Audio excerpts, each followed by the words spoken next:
Ma'am आम law sufficient गोटे women को सेफ्टी दबारे नारी माने जदि निजे सशक्त नथिबे से माने जानी नथिबे जदि मो सहित किछि सेमती हैला कहा पाखकु जीबी कहा को क्वेश्चन करिबी को प्रोसीडियर में आगो को GB law is useless in that case बड़ बड़ पोजिशन में वुमेन माने अछंती ना केवल ग्राउंड लेवल ले पार्लर खोलिबारे हे जाऊ किंबा गोटे शॉप रे बसिबारे हे जाऊ ई सब जिंस रे केवल वुमेन एम्पावर हे जाते we as women don't need empowerment rather the other gender they need to be so empowered कि सेमाने तांको लाइफ रे जो स्ट्रांग वुमेन अछंती ताको एक्सेप्ट करिवे गोटे गर्ल चाइल्ड प्रति पेरेंटिंग केमती हवा दरकार गोटे बॉय चाइल्ड प्रति पेरेंटिंग केमती हवा दरकार girl and boy a child is a child periods आजिका डेट रे भी गोटे टाबू हो जाए आपण भाबुचंती ए जिंस रे आहुरी अवेयरनेस आसीबा दरकार टीवी कमर्शियल्स आसुची instead of showing blood as red एबे मध्ये से माने ब्लू जेल यूज करिकि ताकू देखौचंती आजिका डेट रे भी गो टू द किचन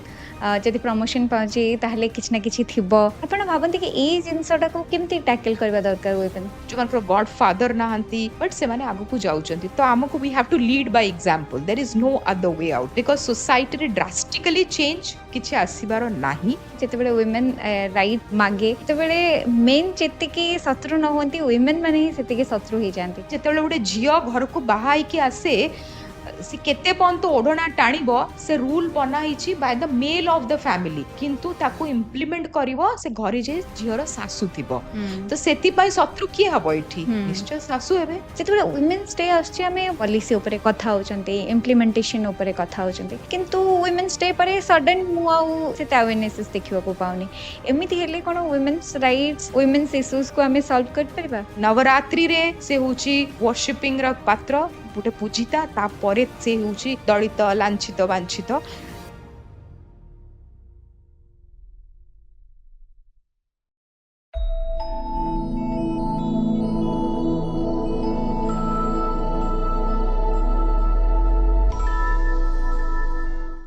इथे जेतेबेले रेप कथा आसला गोटे सिक्यूरीटी ऊपर गोटे क्वेश्चन आसे वुमेन सिक्यूरीटी वुमेन सेफ्टी ऊपर मैम आम लॉ सफिशिएंट गोटे वुमेन को सेफ्टी दबारे केवल जे आम ये लॉ को ब्लेम करवा सेटा नुहे जमती यू वर सेइंग कि गोटे कॉइन रो दुई साइड था हमको लॉ को भी स्ट्रांग करबा को पड़िबो इम्प्लीमेंटेशन ऑफ लॉ को स्ट्रांग सेकंड होची फर्स्ट लॉ स्ट्रांग करिया को पड़िबो सेकंड होची इम्प्लीमेंटेशन ऑफ लॉ को देखिबा को पड़िबो थर्ड होची हमको हम झियो मानको सेते सशक्त करबा को हबो हमको सेल्फ डिफेंस रो ट्रेनिंग देबा को हबो एजुकेशन सिस्टम रे कोंतु किंबा फैमिली जदि एजुकेशन सिस्टम रे नाही फैमिली को सेतके रिस्पांसिबिलिटी नेबा को पड़िबो गोटे सेल्फ डिफेंस ट्रेनिंग घर बाहर को बाहरिले what are the things you need to take care बस रे बसले पब्लिक ट्रांसपोर्ट यूज करले कोन करबा को पड़िबो तो सबु जिनिसर जेते बेले गोटे अमालगमेशन हबो देन ओनली हमें गोटे सेफ प्लेस क्रिएट करि परिबा ओनली जे लॉ सशक्त ही जीवो लॉ को हमें स्ट्रांग करि दबा आउ हम झियो माने नारी माने जदि निजे सशक्त नथिबे से माने जानी नथिबे जदि मो सहित किछि सेमती हैला पब्लिक ट्रांसपोर्ट रे गला बेल को मते जदि के बैड टच कला के जदि मते पछाडो धक्का देला wrong touch and we are sensible हमें जानि छु रॉन्ग टच रो माने कोन किए जदि मते ऑफिस रे किछि कमेंट पास कर देला किबा रास्ता रे कमेंट पास कर देला किए जदि मते कॉलेज रे किछि कमेंट पास कर देला काहा पाखकु जीबी काहा को क्वेश्चन करिबी को प्रोसीडियर में आगो को जीबी जदि से माने जानि नथिबे तो लॉ सशक्त बा law is useless in that case तो एठी कॉइन रो दुईटा साइड होची जो माने विक्टिम अछंती वा विक्टिमाइज्ड कंडीशन रे अछंती सेमानकु निजर रूल राइट्स जानिबा को पड़िबो सेमानकु सेते सशक्त हबा को पड़िबो सेल्फ डिफेंस जानिबा को पड़िबो आ राइट्स जानिबा को पड़िबो आ लॉ को स्ट्रांग करबा को पड़िबो इम्प्लीमेंटेशन को इवन आउ स्ट्रांग करबा को पड़िबो निश्चित मैम तीनटा जिनस स्ट्रांग हेले ही वुमेन सेफ्टी सिक्यूरीटी भल रहबो गोटे लॉ स्ट्रांग हवा दरकार एजुकेशन स्ट्रांग हवा दरकार आउ अवेयरनेस भल रहिबा दरकार another third thing होची जो मेल माइंडसेट अछि ताकू एज ए सोसाइटी हमको मध्य ता ऊपर मध्य काम करिया पड़बो which will start from family जते बेले हम गोटे पुओ को अपब्रिंगिंग दिया होची ताकू इसो बेसिक जिंस रो शिक्षा देबा को पड़बो and that can only happen in family जदि ताकू ता निजो मां बापा सिखेई नांती गोटे झियो को केमती रेस्पेक्ट देबा कथा आ से बहुत जिंस एक्सपीरियंस रो भी सिखे जदि ता बापा माँ को रेस्पेक्ट दौनाती बापा जदि गोटा घरे फीमेल को किए अच्छन तांको रेस्पेक्ट दौनाती से देखी देखी शिखी जीव छुआ तो एज ए फैमिली एटमॉस्फेयर भी चेंज करबा को पड़िबो जोटी गोटे ଛୁଆ ସ୍ଲୋଲି ଆଣ୍ଡ ଷ୍ଟେଡିଲି ଶିଖିବ ଗୋଟେ ଫିମେଲ କୁ ରେସ୍ପେକ୍ଟ ଦେବା। ଯେତେବେଳେ ସେଇ ଗ୍ରୋଥ ସେଇ ଜିନିଷଟା ଅପବ୍ରିଙ୍ଗିଂ ରେ ଆସିଯିବ ତ ହୁଏତ ଯେତେବେଳେ ସେ 18 କିମ୍ବା 20 ଏଜ ହବ ସେ ବାହାରେ ଯାଇ ଗୋଟେ ଝିଅକୁ କମେଣ୍ଟ ମାରିବନି। ନିଶ୍ଚିତ ମ୍ୟାମ୍। ମ୍ୟାମ୍ ମୁଁ ଆଉ ଗୋଟେ ଜିନିଷରେ ବିଲିଭ୍ କରେ ଯେତେବେଳେ ଆମେ କୌଣସି ଜିନିଷରେ ନୂଆ ଅଛନ୍ତି ଆମକୁ କିଛି ଟ୍ରେନିଂ ନବା ଦରକାର। କୌଣସି ସେ ଜିନିଷରେ ଟିକେ ଶିଖିବା ଦରକାର ଆମେ ସେ ଜିନିଷରେ। କିନ୍ତୁ ଯେତେବେଳେ ଆମେ ପ୍ୟାରେଣ୍ଟ ହୁଅନ୍ତି ନୂଆ, ଆମେ କିଛି ଶିଖନ୍ତିନି। ଯାହା ଆମେ ଆମ ଘର ଲୋକମାନେ କରିଆସିଛନ୍ତି, ଆମର କିଛିଟା ଇନପୁଟ୍ ଥାଏ, ଆମେ ସେଇଟା ଛୁଆଙ୍କୁ ଶିଖାନ୍ତି। ହୁଏତ ସେଥିପାଇଁ ସୋସାଇଟି ଏତେ ଚେଞ୍ଜ ହେଇନି। ଯଦି ଯେମିତି ଛୁଆଙ୍କ ପାଇଁ ସ୍କୁଲ ଅଛି, ପ୍ୟାରେଣ୍ଟସ୍‌ଙ୍କ ପାଇଁ ସେମିତି କିଛି ହବା ଦରକାର। ଆପଣ ଭାବନ୍ତି କି? ପ୍ୟାରେଣ୍ଟିଂ ସେତେ ଷ୍ଟ୍ରଙ୍ଗ ହବ ଆଗକୁ ଯାଇକି। ଆବସଲ୍ୟୁଟଲି ବିକଜ ଆଜିର ସୋସାଇଟିରେ ଆମେ ଯଦି ଦେଖିବା କେବଳ ଆଜିର ନୁହେଁ ସବୁବେଳେ ରହି ଆସିଛି ପ୍ୟାରେଣ୍ଟସ୍ ହିଁ ହଉଛନ୍ତି ଛୁଆର ପ୍ରଥମ ଗୁରୁ। ହୁଁ, ଛୁଆ ଛୋଟ ବେଳୁ ଯଦି ଆମେ ଦେଖିବା ଆରାଉଣ୍ଡ 12 ଟୁ 15 ଇୟର୍ସ ପର୍ଯ୍ୟନ୍ତ ଯାହା ବି ଶିଖେ ହୁଁ, ତାର ମେଣ୍ଟାଲ ଗ୍ରୋଥ କୁହନ୍ତୁ ତାର ବିହେଭିୟରାଲ ଗ୍ରୋଥ କୁହନ୍ତୁ ସବୁ ପ୍ୟାରେଣ୍ଟସ୍ ଟୁ ହିଁ ମୋଷ୍ଟଲି ଦେଖିକି ଶିଖେ। ହୁଁ, ସେଥିପାଇଁ କୁହାଯାଏ ଯେତେବେଳେ ଗୋଟେ ଫ୍ୟାମିଲି ଆଟମସ୍ଫିୟର ଏବ୍ୟୁଜିଭ ଅଛି ଯୋଉଠି ଘରେ ଝଗଡା ହଉଛି କିମ୍ବା ଗୋଟେ ଫାଦର ତା ମଦରକୁ ସବୁବେଳେ ଏବ୍ୟୁଜିଭ ଲାଙ୍ଗୁଏଜ ୟୁଜ କରୁଛନ୍ତି କିମ୍ବା କିଛି ଭାୟୋଲେନ୍ସ ଅଛି ତ ସେଇଟା ଛୁଆର ମେଣ୍ଟାଲ ଷ୍ଟେଟକୁ ବହୁତ ହ୍ୟାମ୍ପର କରେ। ହୁଁ, ସେ ଗୋଟେ ମେଣ୍ଟାଲ ଟ୍ରମାଟିକ ଷ୍ଟେଟରେ ଯାଏ ଆଉ ଯୋଉଟା କି ଇନ ଫ୍ୟୁଚର ବି ତାର କିଛି ନା କିଛି କେସରେ ଦେଖାଯାଏ। ହୁଁ, ତ ସେଥିପାଇଁ ପ୍ୟାରେଣ୍ଟିଂର ବହୁତ ଭଲ କଥା ବିକଜ ଆଜିକାଲି ସୋସାଇଟି ସେତେ ଇକ୍ୱିପ୍ଡ ହେଇଗଲାଣି। ହୁଁ, वी आर ଫିନାନ୍ସିଆଲି ବି ଆମେ ଷ୍ଟେବଲ ହେଇଗଲୁଣି। ଆମେ ହୁଁ, ଆମେ ବେସିକ ନିଡ୍ ଯୋଉ ରୋଟି କପଡା ମକାନରୁ ଆଗକୁ ଯାଇ ଆମେ ବହୁତ ଆଗ କଥା ଭାବିଲୁଣି ଏବେ। ହୁଁ, ପ୍ୟାରେଣ୍ଟିଂର ଡେଫିନେଟଲି ସୋସାଇଟିରେ ରହିବା କଥା। There should be parenting coaching also. ହୁଁ, it can be formal it can be informal but ଆମେ ଗୋଟେ ଜିନିଷ ଦେଖିବାକୁ ପଡିବ ଯେ ଆମ ଦାଦା କିମ୍ବା ଆମ ଅ, ଦୁଇ ତିନିଟା ଜେନେରେସନ ଆଗରୁ ଯୋଉ ହିସାବରେ ପ୍ୟାରେଣ୍ଟିଂ ଥିଲା ହୁଁ, ନାଉ ପ୍ୟାରେଣ୍ଟିଂ ଇଜ କମ୍ପ୍ଲିଟଲି ଡିଫରେଣ୍ଟ। ହୁଁ, ତ ଆମେ ଯଦି ଏବେ ବି ଆମ ଶାଶୁ ମୋ ହଜବେଣ୍ଡକୁ କେମିତି ବଢେଇଲେ ଆଉ କିମ୍ବା ମୋ ଦାଦି ଯୋଉ ଅଛନ୍ତି ସେ ତାଙ୍କ ପୁଅକୁ କେମିତି ବଢେଇଲେ ଯଦି ଆମେ ସେଇଟା ଦେଖିକି ଚାଲିବା ହୁଏତ ଆମେ ଗୋଟେ ରଙ୍ଗ ଡିରେକ୍ସନରେ କିମ୍ବା ଆମେ ଡେଭିଏଟ୍ ହେଇପାରିବା। I won't be using the word wrong but ଆମେ ଡେଭିଏଟ୍ ହେଇପାରିବା because today parenting is very advance. ହୁଁ, ଗୋଟେ ଟାଇମ ଥିଲା ଯେତେବେଳେ ଆମେ ଇଣ୍ଟରନେଟର ୟୁଜ ଜାଣିନଥିଲୁ ଯେତେବେଳେ ଆମେ ମୋବାଇଲର ୟୁଜ ଜାଣିନଥିଲୁ ଯେତେବେଳେ ଆମେ କୌଣସି ବି ସେମିତି ଆଉଟର ଏନଭାୟରମେଣ୍ଟ ସୋସିଆଲ ମିଡିଆରେ ୟୁଜ ଜାଣିନଥିଲୁ ବଟ୍ ଆଜିକାଲି ମୋ ଯେତେବେଳେ when I was born there was hardly mobile ହୁଁ, ମୋବାଇଲ ନଥିଲା ସୋସିଆଲ ମିଡିଆ ନଥିଲା। କିନ୍ତୁ ଆଜିକାଲି ଗୋଟେ ଛୁଆ ଯେତେବେଳେ ଜନ୍ମ ହଉଛି ସେ ଗୋଟେ ମୋବାଇଲ ମାନେ 6 ମାସ 7 ମାସର ଛୁଆ ଯଦି ଆମେ ଦେଖିବା ଯିଏ ମୋବାଇଲ ଧରି ଜାଣୁଛି 1 ଇୟର ଛୁଆ ହୁଁ, ସେ ଖାଦ୍ୟ ଖାଇଲା ବେଳକୁ ଯେତେବେଳେ ଖାନା ତାକୁ ଖୁଆ ହଉଛି ସେ ଫର୍ଷ୍ଟ ଜିନିଷ ମୋବାଇଲ ସାମ୍ନାରେ ରଖିଲେ ଯେ ସେ ଖାନା ହୁଁ, ଖାଉଛି। ତ ସେ ସେଇ ସମୟରୁ ସେ କଣ୍ଡିସନ ହେଇଯାଉଛି ତା ମାଇଣ୍ଡ କି ଦିସ୍ ଇଜ ଏ ଟୁଲ ତା ପାଖରେ ଗୋଟେ ଟୁଲ ରେଡିଲି ଆଭେଲେବଲ ହେଲା। ସ୍ଲୋଲି ଷ୍ଟେଡିଲି ସେ ଟୁଲକୁ ସେ ୟୁଟିଲାଇଜ କରୁଛି। ହୁଁ, କେତେବେଳେ ଭଲ ଭିଡିଓଜ ଦେଖୁଛି କେତେବେଳେ ଟିକେ not that knowledgeable not that good videos ଦେଖୁଛି। ତ ଆଜିର ପ୍ୟାରେଣ୍ଟିଂ ହଉଛି କମ୍ପ୍ଲିଟଲି ଡିଫରେଣ୍ଟ। ହୁଁ, ସବୁ ଜିନିଷ ଏଭେଲେବଲ ରହିଯାଉଛି। ତାପରେ now we have entered the AI space also. AI ର ଟାଇମ ଆସିଯାଇଛି ବହୁତ information is plentily available everywhere ହୁଁ, ଇଟ୍ସ ଆଭେଲେବଲ। ହୁଁ, ଆମକୁ ଏବେ ଇନଫର୍ମେସନ ପାଇଁ ଆମର ଫ୍ରେଣ୍ଡ ସର୍କଲ ଦରକାର ନାହିଁ କିମ୍ବା ଆମକୁ ନିଜର ଫ୍ୟାମିଲି ଦରକାର ନାହିଁ ଆମେ ଇନଫର୍ମେସନ ବହୁତ ଇଜିଲି ମିଳିଯାଉଛି। ତ ପ୍ୟାରେଣ୍ଟିଂ ବି ସେତେ ଆଡଭାନ୍ସ ହେବାକୁ ପଡିବ। ଫର୍ମାଲ ପ୍ୟାରେଣ୍ଟିଂର ଡେଫିନେଟଲି କିଛିଟା ଟ୍ରେନିଂ ରହିବା କଥା ହୁଁ, ଆଉ ସେଇ ଟ୍ରେନିଂଟାକୁ ସ୍ଲୋଲି ଷ୍ଟେଡିଲି ଇମ୍ପ୍ଲିମେଣ୍ଟ ବି କରିବା କଥା। ହୁଁ। ନିଶ୍ଚିତ ମ୍ୟାମ୍। ମ୍ୟାମ୍ ଯେତେବେଳେ ଆମେ ୱିମେନ୍ ଏମ୍ପାୱରମେଣ୍ଟ କଥା କହୁ, ୱିମେନ୍ କିଛିଟା ଅଂଶରେ ଏମ୍ପାୱର ହେଇଛନ୍ତି ଯଦି ଆମେ ପୂର୍ବ ସୋସାଇଟିକୁ ଦେଖିବା। ମ୍ୟାମ୍ ଆପଣଙ୍କୁ ଲାଗୁଛି ଯୋଉ ବଡ଼ ବଡ଼ ପୋଜିସନରେ ୱିମେନ୍ ମାନେ ଅଛନ୍ତି ନା କେବଳ ଗ୍ରାଉଣ୍ଡ ଲେଭେଲରେ ପାର୍ଲର ଖୋଲିବାରେ ହେଇଯାଉ କିମ୍ବା ଗୋଟେ ସପରେ ବସିବାରେ ହେଇଯାଉ ଏଇ ସବୁ ଜିନିଷରେ କେବଳ ୱିମେନ୍ ଏମ୍ପାୱର ହେଇଛନ୍ତି? फर्स्ट तो ମୁଁ ଗୋଟେ ଯୋଉ ଫର୍ଷ୍ଟ ସେଣ୍ଟେନ୍ସକୁ ହିଁ ତାକୁ ନେଗେଟ୍ କରିବି that we as women don't need empowerment. Rather the other gender they need to be so empowered कि ସେମାନେ ତାଙ୍କ ଲାଇଫରେ ଯୋଉ ଷ୍ଟ୍ରଙ୍ଗ women ଅଛନ୍ତି ହୁଁ, ତାକୁ accept କରିବେ। ହୁଁ, ତ ଇନଷ୍ଟେଡ ଅଫ ଏମ୍ପାୱରିଂ ୱିମେନ୍ ଆଇ ଥିଙ୍କ ଆମକୁ ସେକେଣ୍ଡ ଜେଣ୍ଡର ଯୋଉମାନେ ମେଲ୍ ଜେଣ୍ଡରକୁ ଏମ୍ପାୱର କରିବାକୁ ପଡିବ। that's the first thing. ହୁଁ, ସେକେଣ୍ଡ ଯଦି ଆମେ କହିବା କି ୱିମେନ୍ ଏବେ ଟପ୍ ଲେଭେଲକୁ ପହଞ୍ଚି ପାରିଛନ୍ତି କି ନାହିଁ ହୁଁ, ଲିଡରशिप ପୋଜିସନକୁ डिसीजन मेकिंग ପୋଜିସନକୁ ପହଞ୍ଚି ପାରିଛନ୍ତି କି ନାହିଁ we definitely have example. ହୁଁ, ୱିମେନ୍ ଏବେ ପଲିସି ମେକିଂରେ ଅଛନ୍ତି ୱିମେନ୍ ଏବେ ସ୍ପେସକୁ ଯାଉଛନ୍ତି ୱିମେନ୍ ଆର୍ ରିଏଲି ଗୁଡ୍ ସର୍ଜନ ୱିମେନ୍ ଆର୍ ପାଇଲଟ ସବୁ ପୋଜିସନରେ ୱିମେନ୍ ପହଞ୍ଚି ଏବେ ପାରିଛନ୍ତି। ପ୍ରେସିଡେଣ୍ଟ ବି ୱିମେନ୍।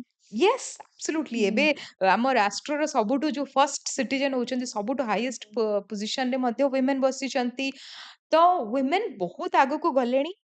କିନ୍ତୁ ଅ ଯଦି ଆମେ ଦେଖିବା ଏବେ ବି ହୁଁ ଯଦି ଆମେ ଲାଇଭଲିହୁଡ ର ପ୍ରୋଗ୍ରାମ ଦେଖିବା ତ ମୋଷ୍ଟଲି ଲାଇଭଲିହୁଡ ପ୍ରୋଗ୍ରାମ କଣ ହଉଛି ତାଙ୍କୁ ଇମ୍ପ୍ଲିମେଣ୍ଟ ତାର ମେନ୍ ଏଜେଣ୍ଡା ହଉଛି ୱିମେନ୍ କୁ ଟେଲରିଂ ଟ୍ରେନିଂ ଦେବା, ହୁଁ ୱିମେନ୍ କୁ ବ୍ୟୁଟିशियନ ର ଟ୍ରେନିଂ ଦେବା। ହୁଁ ତ ସେଇଟା ହିଁ ଆମେ ଭାବି ଦେଇଛୁ ଲାଇଭଲିହୁଡ ର ସ୍କୋପ ରହିଛି ହୁଁ ୱିମେନ୍ ଙ୍କ ପାଇଁ। ହୁଁ whereas ଆମେ ଗୋଟେ ୱିମେନ୍ କୁ କଣ ପାଇଁ ଆମେ ଗୋଟେ ୱିମେନ୍ କୁ ଡ୍ରାଇଭର ବନିବାର ୱିମେନ୍ ଡ୍ରାଇଭର ଟ୍ରେନିଂ ହୁଁ ଦେଇପାରିବାନି। ଗୋଟେ ୱିମେନ୍ କୁ ମାର୍ଶାଲ ଆର୍ଟ ର ଟ୍ରେନିଂ ଦେଇକି ଗୋଟେ ଭଲ ସିକ୍ୟୁରିଟି ଏଜେନ୍ସି କିମ୍ବା ର ଟ୍ରେନିଂ ଆମେ ଦେଇପାରିବାନି। ତ ହୁଁ ଆମେ ଯଦି ସ୍ମଲ ସ୍ମଲ ନେରେଟିଭ୍ସ ଚେଞ୍ଜ କରିବା, ସ୍ମଲ ଜିନିଷ ଗୁଡା ଚେଞ୍ଜ କରିବା, ହୁଏତ ୱିମେନ୍ ବହୁତ ଆଗକୁ ବହୁତ ଫିଲ୍ଡରେ ଯାଇପାରିବେ। she can do better even in martial art. She can be a PSO, I mean security ହୁଁ officer for anyone. ହୁଁ She can be a good pilot, she can be a driver also, very good ହୁଁ driver। ଏବେ ଯଦି ଆମେ ଦେଖିବା ଓଡିଶାରେ ମଧ୍ୟ ଗୋଟେ ଫିମେଲ ଡ୍ରାଇଭର ଜଣେ ବହୁତ ରିନାଉଣ୍ଡ ଆଇଏଏସ୍ ଅଫିସର ଅଛନ୍ତି, ତାଙ୍କ ଡ୍ରାଇଭର ହିସାବରେ ଆପଏଣ୍ଟ ହେଲେ। ହୁଁ ଆଉ ୱିମେନ୍ ସେଫ୍ଟିର ଆମେ କିଛି ସମୟ ଆଗରୁ କଥା କହୁଥିଲ। ଯଦି ମୁଁ ଯେତେବେଳେ ରାତି 12ଟାରେ ଗୋଟେ କ୍ୟାବରେ ଫେରୁଛି, ମୋ ଡ୍ରାଇଭର ଜଣେ ୱିମେନ୍ ଅଛନ୍ତି, ମୁଁ ନିଜକୁ ନିଶ୍ଚିତ ଭାବରେ ବହୁତ ସେଫ୍ ଫିଲ୍ କରିବି। ହୁଁ ତ ଗଭର୍ଣ୍ଣମେଣ୍ଟକୁ କିମ୍ବା ଯେତେବେଳେ ଆମେ ଯୋଉ ଅର୍ଗାନାଇଜେସନ କାମ କରୁଛନ୍ତି, ଏନଜିଓସ୍ କୁହନ୍ତୁ, ସିଏସଓସ୍ କୁହନ୍ତୁ, କିମ୍ବା ଯୋଉ ଅର୍ଗାନାଇଜେସନ ସିଏସଆର ଇନିସିଏଟିଭ ନେଇକି ଲାଇଭଲିହୁଡର ଟ୍ରେନିଂ ଦଉଛନ୍ତି, ୱିମେନ୍କୁ ହୁଁ ଲାଇଭଲିହୁଡରେ ସକ୍ସେସଫୁଲ କରିବା ପାଇଁ ଚେଷ୍ଟା କରୁଛନ୍ତି, ତାଙ୍କୁ ଏଇ ସବୁ ଟ୍ରେନିଂର ମଧ୍ୟ ଚିନ୍ତା ରଖିବା କଥା, ଅଦର ହୁଁ ଦେନ୍ ଦ କନଭେନସନାଲ ୱାନ୍ ଅଫ ବ୍ୟୁଟିशिଆନ ଆଣ୍ଡ ଟେଲରିଂ। ହୁଁ ନିଶ୍ଚିତ ମ୍ୟାମ୍ ମ୍ୟାମ୍ ଆପଣଙ୍କର ଗୋଟେ କଥା ମୋତେ ବହୁତ ଭଲ ଲାଗିଲା। ୱିମେନ୍ ଏମ୍ପାୱାର ହବା ଦରକାର ନାହିଁ, ମେନ୍ ଏମ୍ପାୱାର ହବା ଦରକାର। ହୁଏତ ଚେଞ୍ଜ ମେକରଙ୍କର ଏଇଭଳିଆ ଚେଞ୍ଜିଂ ଥଟ୍ ଆସିପାରେ, ଆମ ଭଳି ସାଧାରଣ ଲୋକଙ୍କର ଆସେନି। ମ୍ୟାମ୍ ଆଉ ଗୋଟେ ଜିନିଷ ମୁଁ ଦେଖିଛି ଓଡ଼ିଶାରେ, ଓଡ଼ିଶାରେ ଯଦି ଆପଣ ଦେଖିବେ ପେଟ୍ରୋଲ ପମ୍ପରେ ଗୋଟେ ୱିମେନ୍ ପାଇବେନି। ମୁଁ ଏଇଠୁ ଯଦି ଆମେ ଚାଲିଯିବା ଭାଇଜାଗ, ପେଟ୍ରୋଲ ପମ୍ପରେ ୱିମେନ୍ ଥାନ୍ତି, ପ୍ରତିଟି ସପ୍ରେ ୱିମେନ୍ ଥାନ୍ତି, ପାର୍କିଂରେ ୱିମେନ୍ ଥାନ୍ତି ଯେଉଁମାନେ ଡିରେକ୍ଟ କରନ୍ତି, ଡିରେକ୍ସନ ଦେଖାନ୍ତି, କିନ୍ତୁ ଆମ ଓଡ଼ିଶାରେ ନାହାନ୍ତି। ଭାବୁଛନ୍ତି କି ଆମ ଓଡ଼ିଶା ଟିକେ ରିଗ୍ରେସିଭ ରହିଯାଇଛି? ଅ, ମୁଁ କହିବି କଲଚରାଲି ଡେଫିନେଟଲି ଓଡ଼ିଶା ରିଗ୍ରେସିଭ ନାହିଁ। ଆମେ ବହୁତ ଆଗରେ ଅଛୁ ବିକଜ ଓଡ଼ିଆ ସୋସାଇଟିରେ ଆମେ ରଜ ଭଳିଆ ଗୋଟେ ଫେଷ୍ଟିଭାଲ ଯୋଉଟା ରିଲେଟେଡ ଟୁ ପିରିୟଡ, ଯୋଉଟା ଏବେ ବି ବହୁତ ସୋସାଇଟିରେ ଯୋଉଟା ହସ୍ ହସ୍ ଟପିକ ଅଛି, କଥା ହଉନାହାନ୍ତି, ତାକୁ ସେଲିବ୍ରେଟ କରୁଛୁ। ୱିମେନକୁ ଆମେ ମାଣବସା ଗୁରୁବାରରେ ଆମେ ଲକ୍ଷ୍ମୀଙ୍କ ରୂପରେ ତାଙ୍କୁ ପୂଜା କରୁଛୁ। ତ ୱିମେନ ଆମେ କଲଚରାଲି ବିଲକୁଲ ବି ରିଗ୍ରେସିଭ ନାହୁଁ ଓଡ଼ିଆ ସୋସାଇଟି ଯଦି ଆମେ ଦେଖିବା। ହଁ ନିଶ୍ଚିତ ଭାବରେ ଆମ ୱିମେନ୍ ସେତେ ସଶକ୍ତ ହେଇପାରିନାହାନ୍ତି। ବହୁତ କ୍ଷେତ୍ରରେ ମୁଁ କହିବି ଗଭର୍ଣ୍ଣମେଣ୍ଟ ଇନିସିଏଟିଭର ଅଭାବ ରହିଛି। ବହୁତ କ୍ଷେତ୍ରରେ ଆମେ ଦେଖିବା ଯଦି କର୍ପୋରେଟ ଇନିସିଏଟିଭ ଯୋଉଟା ରହିଛି ତାର ଅଭାବ ରହିଛି। ଆଉ ବହୁତ କ୍ଷେତ୍ରରେ ଆମ ୱିମେନର ନିଜର ମନୋବଳର ବି ଅଭାବ ରହିଛି। ହୁଁ we are happy making the body ଆଉ ପାମ୍ପଡ଼ ବନେଇ କିମ୍ବା ମସଲା ବନେଇ ଆମେ ଖୁସି ଅଛୁ। ହୁଁ କିନ୍ତୁ ମାନେ ଗ୍ରାସରୁଟରେ ଖୁସି ହୁଁ ଅଛୁ। କିନ୍ତୁ ଆମେ ଘରୁ ବାହାରି ଗୋଟେ ପେଟ୍ରୋଲ ପମ୍ପରେ 9 to 9 ର ଜବ୍ କରିବା ପାଇଁ, କୋଉଠି ସପ୍ରେ 9 to 9ର ଜବ୍ କରିବା ପାଇଁ ସେତେ ଆମକୁ ମୋଟିଭେଟ କରାହେଇନି। ହୁଁ ବଟ୍ ମୁଁ ଭାବେନି ଯେ ଏଜ ଏ ଓଡ଼ିଆ ମାନେ ଓଡ଼ିଆ ୱିମେନଙ୍କ ପାଖରେ ସେ ମାଇଣ୍ଡସେଟ୍ର ଅଭାବ ଅଛି, ମୁଁ ବିଲକୁଲ ଭାବେନି। ବିକଜ ମୁଁ ହୁଁ ଯେତେ କାମ କରି ଆସିଛି, ମୁଁ ଡିଫରେଣ୍ଟ ଡିଫରେଣ୍ଟ ଡିଷ୍ଟ୍ରିକ୍ଟରେ କାମ କରିଛି, ସେମାନେ ବହୁତ ସଶକ୍ତ ଅଛନ୍ତି। ହୁଁ କିନ୍ତୁ କନଭେନସନାଲ ୱେରେ ବହୁତ ସଶକ୍ତ ଅଛନ୍ତି ହୁଁ ସେମାନେ। ଦେ ଆର୍ ହ୍ୟାପି ମେକିଂ, କିଏ ଚାଷ କରି ସଶକ୍ତ ଅଛି, କିଏ ନିଜର ବଡି ପାମ୍ପଡ଼ ସେସବୁ ବନେଇ ସଶକ୍ତ ଅଛି। କିନ୍ତୁ ତାଙ୍କୁ ଆମେ କନଭେନସନାଲରୁ ଟିକେ ଅନକନଭେନସନାଲ, ଟିକେ ମୋର ଚ୍ୟାଲେଞ୍ଜିଂ ଆଡକୁ ତାଙ୍କୁ ଡେଫିନେଟଲି ଗୋଟେ ପୁsh ଦରକାର, ଗୋଟେ ମୋଟିଭେଟ କରିବା ଦରକାର। ୱିମେନ୍ ଯଦି ସଶକ୍ତ ନଥାନ୍ତେ, ଆଇ ଥିଙ୍କ 2 ଜଣ ୱିମେନ୍ ବସିକି ଆମେ କଥା ହଉନଥାନ୍ତେ। ନିଶ୍ଚିତ both ma'am. R equally successful, both R equally empowered, both are leading in their own way। ନିଶ୍ଚିତ ମ୍ୟାମ୍। ମ୍ୟାମ୍ ଯେତେବେଳେ ୱିମେନ୍ ସବୁ ସେକ୍ଟରରେ ରହିବେ, ଯେତେବେଳେ ଭାଇଜାଗରେ ଆମେ ରାତି 12ଟାରେ ଫେରୁଛୁ ଆଉ ପେଟ୍ରୋଲ ପମ୍ପରେ 5ଟା ଲେଡି ଅଛନ୍ତି, ସେଠି ମୁଁ ତ ଅନସେଫ୍ ଫିଲ୍ କରୁନି। ଯଦି ସବୁ ସେକ୍ଟରରେ ୱିମେନ୍ ରହିବେ, ହୁଏତ ସବୁ ୱିମେନ୍‌ଙ୍କ ପାଇଁ ଏଇଟା ଗୋଟେ ବେନିଫିସିଆଲ ରହିବ। ସେମାନେ ସଶକ୍ତ ଫିଲ୍ କରିବେ, ଏତେ ସିକ୍ୟୁରିଟି ନେଇକି ଏତେ ଇସ୍ୟୁଜ୍ ବୋଧେ ହବନି। ଯେମିତି ଆପଣ ବି ଆଡ୍ରେସ୍ କଲେ, ଯଦି ମୋ ଡ୍ରାଇଭର ହିଁ ଗୋଟେ ୱିମେନ୍ ହବ, ମୁଁ କାହିଁକି ଅନସେଫ୍ ଫିଲ୍ କରିବି? ରାଇଟ୍। ମ୍ୟାମ୍ ଆପଣ ଜଣେ ଏଜୁକେଟେଡ୍ ଓମେନ୍, ଆପଣ ଜଣେ ସୋସିଆଲ ଚେଞ୍ଜ ମେକର, ଗ୍ରାସରୁଟ୍ ଲେଭେଲରେ ଯାଇକି କାମ କରୁଛନ୍ତି।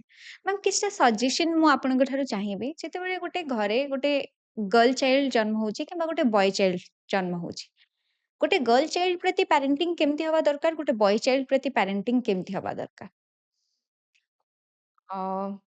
फर्स्ट तो मु दुईटा वर्ड इथरू बाहर कर देबी, girl and boy. A child is a child. Parenting रे कौनसी डिफरेंस हवा कथा नुहे। ସେଇଟା ହିଁ ହଉଛି ଫର୍ଷ୍ଟ ଷ୍ଟେପ୍ ଟୁୱାର୍ଡସ୍ ଇକ୍ୱାଲିଟି। ଯେତେବେଳେ ଆମେ ଇଭେନ୍ ଚାଇଲ୍ଡ ଆସିବା ଆଗରୁ ଆମେ ଦେଖିବା ଆଜିକାଲି କଲର କୋଡ୍ ଡିସାଇଡ୍ ହଉଛି, pink for girl, blue for boy. ସେଇଠୁ ହିଁ ଡିସ୍କ୍ରିମିନେସନ ଷ୍ଟାର୍ଟ ହେଇଯାଉଛି। ଯେତେବେଳେ ଆମେ ଗୋଟେ ଫର୍ଷ୍ଟ ଆମ ସୋସାଇଟି ଏମିତି 21 ଅଛି, 21st ସେରିମନି କୋଉଠି କିମ୍ବା ଫର୍ଷ୍ଟ ଇୟର ବର୍ଷରେ ଯୋଉ ସେରିମନି ହୁଏ, ଯେତେବେଳେ ଗୋଟେ ପୁଅକୁ ଦେବାକୁ ହବ ସେତେବେଳେ ଆମେ ଗୋଟେ କାର କିମ୍ବା ଗୋଟେ ଟ୍ରେନ୍ ଦିଆ ହଉଛି, କିନ୍ତୁ ଗୋଟେ ଝିଅକୁ ଯେତେବେଳେ ଦେବାକୁ ହବ ଆମେ ତାକୁ ଗୋଟେ ଡକ୍ଟର ଇନଷ୍ଟ୍ରୁମେଣ୍ଟ କିମ୍ବା ଗୋଟେ କୁକିଂ ୟୁଟେନ୍ସିଲ ର ମାନେ ଗିଫ୍ଟ କରାହଉଛି। ସେଇଠୁ ହିଁ ଡିସ୍କ୍ରିମିନେସନ ଷ୍ଟାର୍ଟ ହେଇଯାଉଛି। ଆମେ ଗୋଟେ ପୁଅକୁ କହୁଛୁ ୟୁ ଆର୍ ମେଣ୍ଟ for this kind of risk taking job, ଗାଡି ଡ୍ରାଇଭ୍ କରିବା, କାର ଇଏ କରିବା, ବାହାରେ କାମ କରିବା। ଆଉ ଗୋଟେ ଝିଅକୁ କହୁଛୁ no, nurturing is your job, cooking କରିବା କିମ୍ବା ଡକ୍ଟର କୁହନ୍ତୁ କିମ୍ବା ଟିଚିଂ ର ଦିଅନ୍ତୁ। ସେଇଠୁ ହିଁ ଆମେ ଡିସ୍କ୍ରିମିନେଟ କରିବା ଷ୍ଟାର୍ଟ କରିଦଉଛୁ। ତ ଯେତେବେଳେ ଆମେ ଚାଇଲ୍ଡ ଗୋଟେ ର କରୁଛୁ ପ୍ୟାରେଣ୍ଟିଂ, ମୁଁ ଭାବେ ବିଲକୁଲ ଡିସ୍କ୍ରିମିନେସନ ହେବା କଥା ନୁହେଁ for certain amount of certain period. गोटे इनिशियल डेज रे बिल्कुल भी डिस्क्रिमिनेशन हवा कथा नुहे। हमको कौन शिखेवा को पड़िबो, respecting the elder, respecting everyone, भल से कथा हवा शिखेवा को पड़िबो, हम लैंग्वेज केमते हवा कथा, बेसिक एजुकेशन जोटा रहिछि सेटा शिखेवा को पड़िबो। जेतेबेले गोटे एज आसी जाउछि जोठी हमें adolescent period कहूछु, 10 to 12 years, 9 to 12 हमें कहि परिबा, सेही समय रे डेफिनेटली किछिटा हमको एजुकेशन कि हमें जो पेरेंटिंग कहूछु हमको चेंज करबा को पड़िबो। We need to be very friendly with our kid. से समय हमको बुझेबा को पड़िबो गोटे झियो को कि हाँ these are the natural things. गोटे झियो को ता बॉडी रो चेंजेस आसीबा आगरु हमको प्रिपेयर करबा को हबो कि एई सब चेंजेस आसीबो। पीरियड हैला परे ताको कहिबा आ पीरियड हेबा आगरु ताको कहिबा भितरे हेल एंड हेवन रो डिफरेंस रहिछि। तो हमको बुझेबा को पड़िबो न एई सब चेंजेस हबो बॉडी रे, and you be mentally prepare. हमको निजे मेंटली प्रिपेयर करबा को पड़िबो, से हमको ता सहित से पाथ चालिबा को पड़िबो। सेई समय रे गोटे पुओ को कहिबा को पड़िबो जे काली जेतेबेले तू स्कूल जाउचो गोटे झियो मे बी बाथरूम गला बेलको किंबा किछि हेले अनकंफर्टेबल फील करि पारे तो सहित, but you have to respect her space. गोटे झियो को स्पेस देबार अछि, रेस्पेक्ट करिवार अछि, ताको को जगह रे टच करिवार अछि, ताको निजे से न चाहिले ता हाथ छुईबार नाही, हाथ धरिबार नाही। सेई जिंस हमको पेरेंटिंग रे देखिबा को हबो। But I think for the initial days 10 वर्ष पर्यंत जो डिस्क्रिमिनेशन आमे करि आसीचु छोट छोट जिंस रे, से सब जिंस को हमको हटेबा को पड़िबो। So that will be the biggest thing in parenting now. बहुत सुंदर कथा कहले मैम। 10 वर्ष पर्यंत चाइल्ड इज चाइल्ड, ना बॉय थाए ना गर्ल थाए, किंतु 10 वर्ष परे जेतेबेले टिके अडल्ट हुअंती हमको टिके सेतेबेले पेरेंटिंग उपरे टिके आउ टिके कंसर्न हेरिबा दरकार।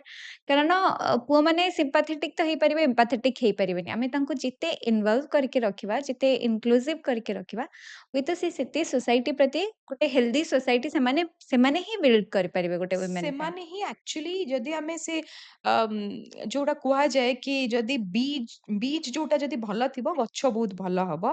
ତ ସେଇ ସମୟରୁ ହିଁ ଆମକୁ ତାଙ୍କୁ ବୁଝେଇବାକୁ ପଡିବ ଡିଫରେନ୍ସ କଣ ଅଛି। ସେଇ ସମୟରୁ ହିଁ ଆମକୁ ତାଙ୍କୁ ରେସ୍ପେକ୍ଟ କଣ, ରେସ୍ପେକ୍ଟର ରିଏଲ ମିନିଂ କଣ ବୁଝେଇବାକୁ ପଡିବ। ରେସ୍ପେକ୍ଟର ରିଏଲ ମିନିଂ ନୁହେଁ କିଏ ବଡ ଆସିଲେ ତାର ଗୋଡ ଛୁଇଁବା। ରେସ୍ପେକ୍ଟର ରିଏଲ ମିନିଂ ହଉଛି ଜଣଙ୍କ ସ୍ପେସକୁ ଜଣଙ୍କ ସ୍ପେସକୁ ରେସ୍ପେକ୍ଟ ଦେବା, ଜଣଙ୍କର ଡିଗ୍ନିଟିକୁ ମେଣ୍ଟେନ କରିବା, ଜଣଙ୍କ ପ୍ରତି କେବେ ବି ବ୍ୟାଡ ମାଉଥିଂ ନ କରିବା, ଜଣଙ୍କ ପ୍ରତି କେବେ ବି ଲୁଜ ଟକ୍ ନ କରିବା। That is actually the respect. तो हम जो रेस्पेक्टर डेफिनेशन आम शिखई देचु सब छुआ मान कि किए घर को आसिले तार गोड़ छुईदब, किए घर को बड़ किए कथा हेले सेठू दूरे जीव, that is not respect. Absolutely that is part of respect, but there is more towards respect also. निश्चित मैम। मैम गोटे झियो लाइफ रे दीटा थाए, गोटे जन्म हैला तापरे आउ गोटे जगह रे से बाहा हेकी जाए, आउ गोटे फैमिली सहित ताको टिके एडजस्ट करबा को पड़े। जेतो गोटे नुआ फैमिली को जाए टिके फैमिली कर टिके एक्सपेक्टेशन गोटे झियो ठारू थाए किछिटा, झियोर भी फैमिली ठारू ठारू थाए किछिटा।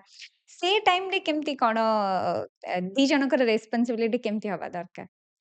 फर्स्ट होची मु कहिबी मैरिज गोटे जदि जेतेबेले करिकी जाए, it's a it's kind of a friendship without judgment ହୁଁ जोटी जेतेबेले गोटे पुआ और झियो बाहा ହେଇକି ଯାଆନ୍ତି ସେମାନେ ଡିସାଇଡ୍ କରନ୍ତି will be together life long ହୁଁ ୱିଥାଉଟ୍ ଜଜିଂ ଇଚ୍ ଅଦର ହୁଁ ଯେତେବେଳେ ଜଜିଂ each other choice ଜଜିଂ each other ପ୍ରॉज and cons ଆଉ ଜଜିଂ ଇଚ୍ ଅଦର ଫ୍ୟାମିଲିଜ ଅଲସୋ ହୁଁ ଆମେ ଜଣେ ଜଣଙ୍କ ଫ୍ୟାମିଲିକୁ ଜଜ୍ କରିବାନି ଯେତେବେଳେ ମୁଁ ବାହା ହେଲି ମୋ ହଜବେଣ୍ଡ ମୋଠୁ 4 ବର୍ଷ ଛୋଟ ହୁଁ ତ ଲିଟିଲ ଏମେଚ୍योर ମୋଠୁ ହୁଁ ନିଶ୍ଚିତ ଭାବରେ ମୋର କେୟାରିଂ ହୁଁ ଯେତେବେଳେ ମୁଁ ବାହାଲି ଆମ ଭିତରେ ବହୁତ କ୍ଲିୟର ଥିଲା it will be a tripartite agreement kind of thing not on pen and paper on mind ହୁଁ it will be a tripartite agreement 3 parties will be involve ମୁଁ ତୁମ ପ୍ୟାରେଣ୍ଟସ୍ କୁ ରେସ୍ପେକ୍ଟ କରିବି କଣ ପାଇଁ because you are the best man in my life जहाँ सहित मु नेक्स्ट 30 to 40 years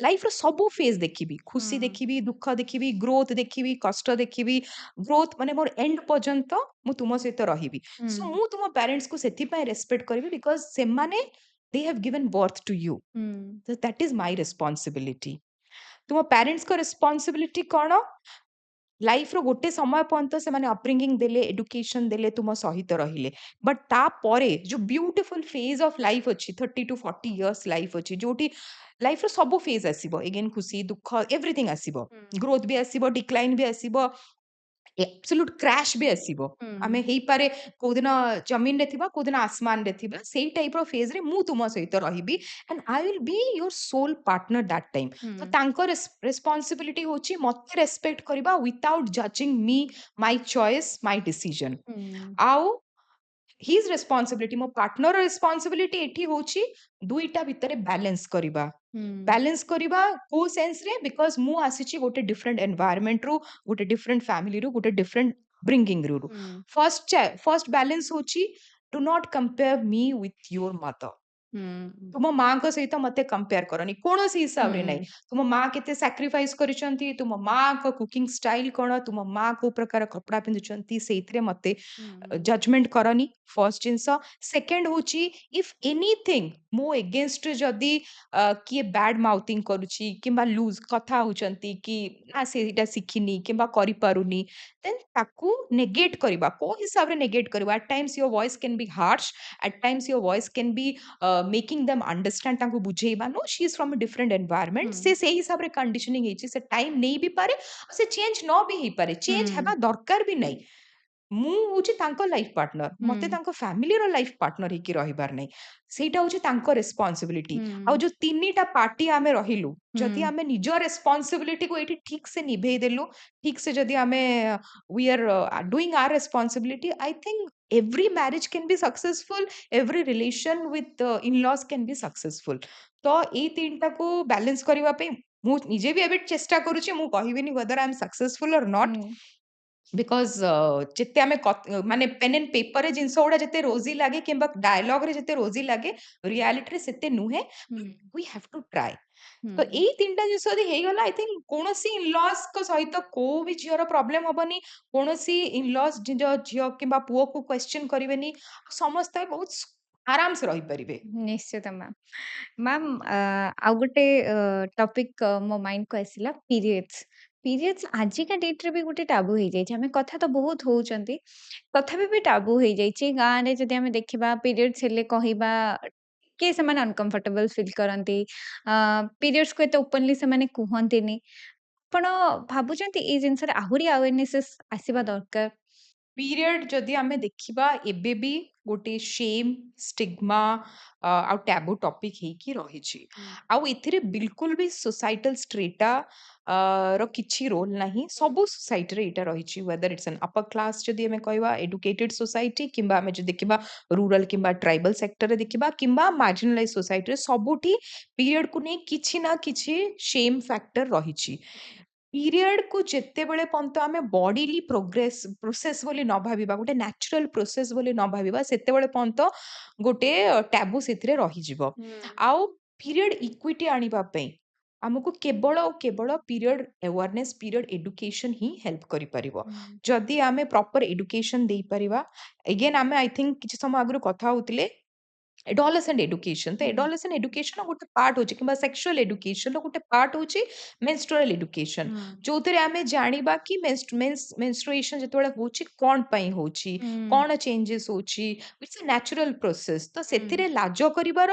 किंबा टैबू रहिवार कोनोसी नाही ହୁଁ स्टिग्मा मध्य नाही आउ जदि आमे नॉर्मलाइज करि परिबा पीरियड कन्वर्सेशन को पीरियड टॉक को देन ओनली गोटे पीरियड इक्विटी आसी परिबा हम सोसाइटी रे जियो माने ओपन अप हे परिबे बहुत जिनस रही एबे पर्यंत आमे जे देखिबा आमे जेतेबेले जाउचु गोटे सैनिटरी पैड किनिबा पई एबे मध्ये ताकू पेपर रे गोडे ताकू ब्लैक पॉलिथिन रे दिया होची ହୁଁ एबे मध्ये आमे जदि देखिबा जेतेबेले टीवी कमर्शियल्स आसुची instead of showing blood as red एबे मध्ये से माने ब्लू जेल यूज करके ताकू देखौचंती ହୁଁ तो पीरियड इक्विटी एबे मध्ये पहुंची परिलानी कि नाही स्कूल रे ହୁଁ एबे पर्यंत पीरियड रिलेटेड कोनोसी एजुकेशन दिया हो नहीं ହୁଁ स्कूल मार्करे कौन कराउची ओनली टोकनिज्म हिसाब रे period product sanitary product provide करा होची किंतु ताकू नै सैनिटेशन रो सुविधा नै एबे भी टॉयलेट गर्ल्स फ्रेंडली नाही जेतेबेले गोटे झियो टॉयलेट को जाउची सेठी हाइजीन रो मेंटेन कराउनी हैंड वॉश नहीं सिंपल जिंस होची जेतेबेले गोटे झियो टॉयलेट जाई कि पैड चेंज करबा को चाहूची डोर रे गोटे हुक नहीं जोटी से तार सलवार कमीज एला कि कोटा को हैंग करि परिबो गोटे डस्टबिन रो फैसिलिटी प्रॉपर करा जाई पारुनी जोटी झियो गोटे से तार यूज्ड पीरियड प्रोडक्ट को सैनिटरी पैड को डिस्पोज करि परिबो सेथि पई एबे भी जदि हमें देखिबा गां रे अछंती फैमिली गुडा करे अछंती बहुत पीरियड हम सैनिटरी पैड को फ्लश करि दोचंती किए गात खोली कि ताकू ये कर दोची किए बर्न करि दोची पीरियड को नहीं बहुत किछि माने मिसकनसेप्शन एबे पर्यंत रहिछि आ गोटे जोटा बहुत बड़ फैक्टर होची जोटा फैमिली एनवायरनमेंट रे हमें देखुछु जो पीरियड गोटे होची माने से टाइम रे गोटे झियोटा इम्प्योर ହୁଁ इम्प्योरिटी रो गोटे जो कांसेप्ट अटैच अछि कि नाइ दैट ब्लड इज इम्प्योर तो जे पीरियड टाइम रे अछि से 5 रु 7 दिन गोटे झियो इम्प्योर ही जाउची ताको हमें किचन एंटर करबा को दबुनी ताको हमें खटा खाइबा को दबुनी ताको हमें भगवान को पाक माने पूजा घर को एंटर करबा को दबुनी सेही कांसेप्ट गुडा को चेंज करबा को पड़िबो ହୁଁ जेतेबेले हम एंशिएंट टाइम रे ई कांसेप्ट आसीतिला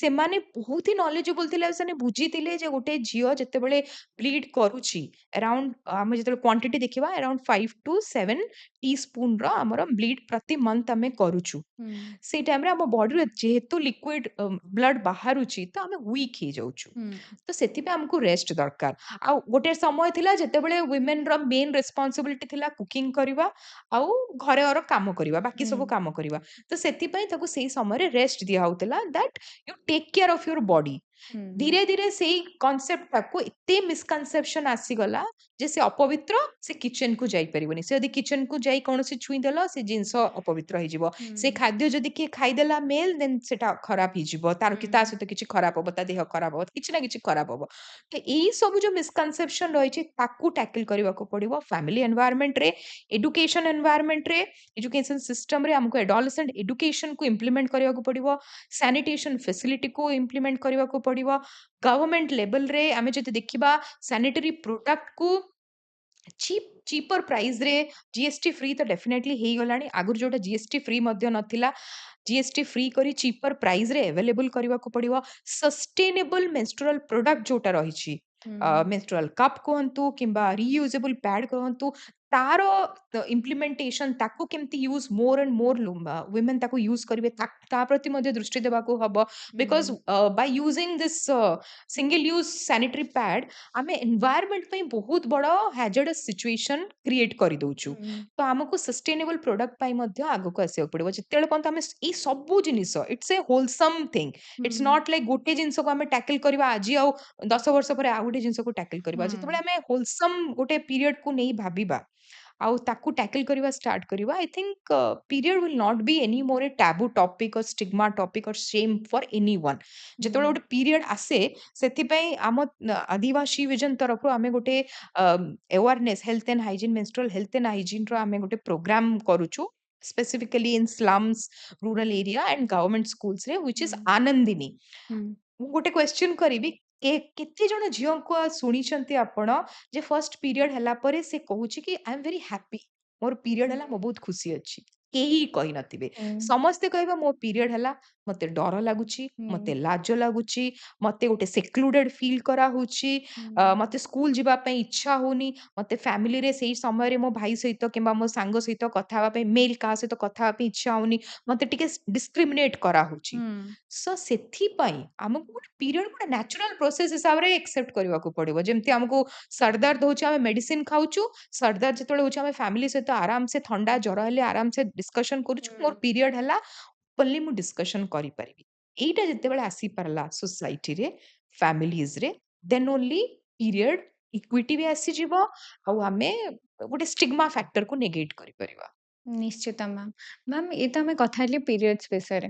ୱିମେନ୍ ହେଲ୍ଥ ଯଦି ଆମେ ଗ୍ରାସରୁଟ୍ ଲେଭେଲରେ ଦେଖିବା, ୱିମେନ୍ ହେଲ୍ଥର କଣ୍ଡିସନ କେମିତି? ଆଉ ଗଭର୍ଣ୍ଣମେଣ୍ଟର ଯୋଉ ସ୍କିମ୍ସ ଆସୁଛି ସଫିସିଏଣ୍ଟ କି ନାହିଁ? ସ୍କିମ୍ ତ ବହୁତ ଅଛି। ହୁଁ ଡେଫିନାଇଟଲି ମୁଁ କହିବି ସ୍କିମ୍ ର କୌଣସି ଅଭାବ ନାହିଁ। ଇମ୍ପ୍ଲିମେଣ୍ଟେସନରେ ହିଁ ଲାକୁନା ରହିଛି। ହୁଁ ଏବେ ବି ଆମେ ଯଦି ଦେଖିବା early child marriage and early child pregnancy ଏବେ ମଧ୍ୟ ଦେଖାଉଛି। ଏବେ ହୁଁ ଲାଷ୍ଟ ବିଗତ ଯଦି 6 ମାସରେ ଆମେ ଦେଖିବା ବହୁତ ସେମିତି କେସ୍ ଅଛି ସ୍କୁଲରେ କ୍ଲାସ 9 10th ର ଝିଅ ପ୍ରେଗନେଣ୍ଟ ହେଇଯାଇଛି। ହୁଁ कौन पे? बिकॉज इधर टीचर ध्यान देना फैमिलीज ध्यान देना ताकू से हिसाब रे काउंसलिंग करा जाई पारनी। एबे भी आमे जदि देखिबा पीरियड रिलेटेड ही अछि गोटे झियो जतले 5-7 दिन स्कूल मिस करूची से धीरे धीरे गोटे पछकू आसी चलीची तार गोटे ହୁଁ गैप आसी चलीची। तो सेति पय फैमिली डिसाइड करूची आउ एजुकेशन दरकार नै ताकू हमें बाहा कर देबा। Early child marriage is a existence एबे भी एक्जिस्ट करूची हम सोसाइटी रे। ତା ଛଡା अर्ली ଚାଇଲ୍ଡ ମ୍ୟାରେଜ ହେଲା, ପ୍ରେଗନେନ୍ସି ରିଲେଟେଡ ଯୋଉ ଆମ ନ୍ୟୁଟ୍ରିସନ ଦରକାର ସେଟା ବି ଡେଫିନେଟଲି ଗଭର୍ନମେଣ୍ଟ ଗୋଟେ ହଦ ତକ ନିଶ୍ଚୟ କାମ କରୁଛି। ହୁଁ କିନ୍ତୁ ତା ଛଡା ମଧ୍ୟ ଆହୁ ଆମକୁ ତାକୁ ପୁsh କରିବାକୁ ପଡିବ। ହୁଁ ସେକେଣ୍ଡ ଆମେ ରହିବା ଯଦି ହେଲ୍ଥ ଆମେ କହିବା ନଟ ଓନ୍ଲି ଫିଜିକାଲ ହେଲ୍ଥ, ଏଇଠି ଆମକୁ ମେଣ୍ଟାଲ ହେଲ୍ଥ ଉପରେ ବି ବହୁତ ଧ୍ୟାନ ଦେବାକୁ ହୁଁ ପଡିବ। मेनोपॉज कथा आमे होतुलो menopause hardly is discussed anywhere. ହୁଁ गवर्नमेंट रो कोनोसी स्कीम नाइ मेनोपॉज रिलेटेड और पेरी मेनोपॉज रिलेटेड।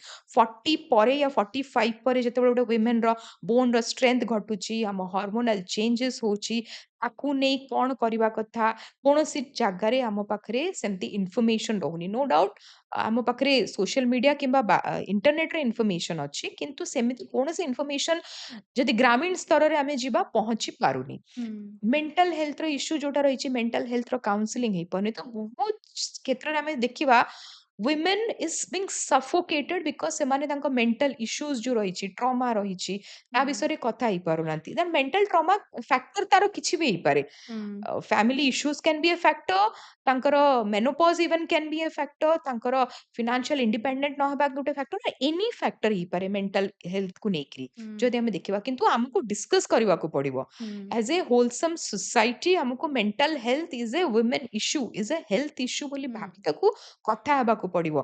तापरे हमें जे देखिबा देयर आर सर्वाइकल कैंसर रहिला, ହୁଁ ब्रेस्ट कैंसर रहिला, कैंसर अवेयरनेस जोटा अछि हमें देखिबा वुमेन क्षेत्र रे दुईटा मेजर कैंसर रोची। ହୁଁ सर्वाइकल कैंसर जोटा हमर menstrual health and hygiene is a main factor for that. ହୁଁ ब्रेस्ट कैंसर जार अवेयरनेस स्क्रीनिंग रेगुलर दरकार।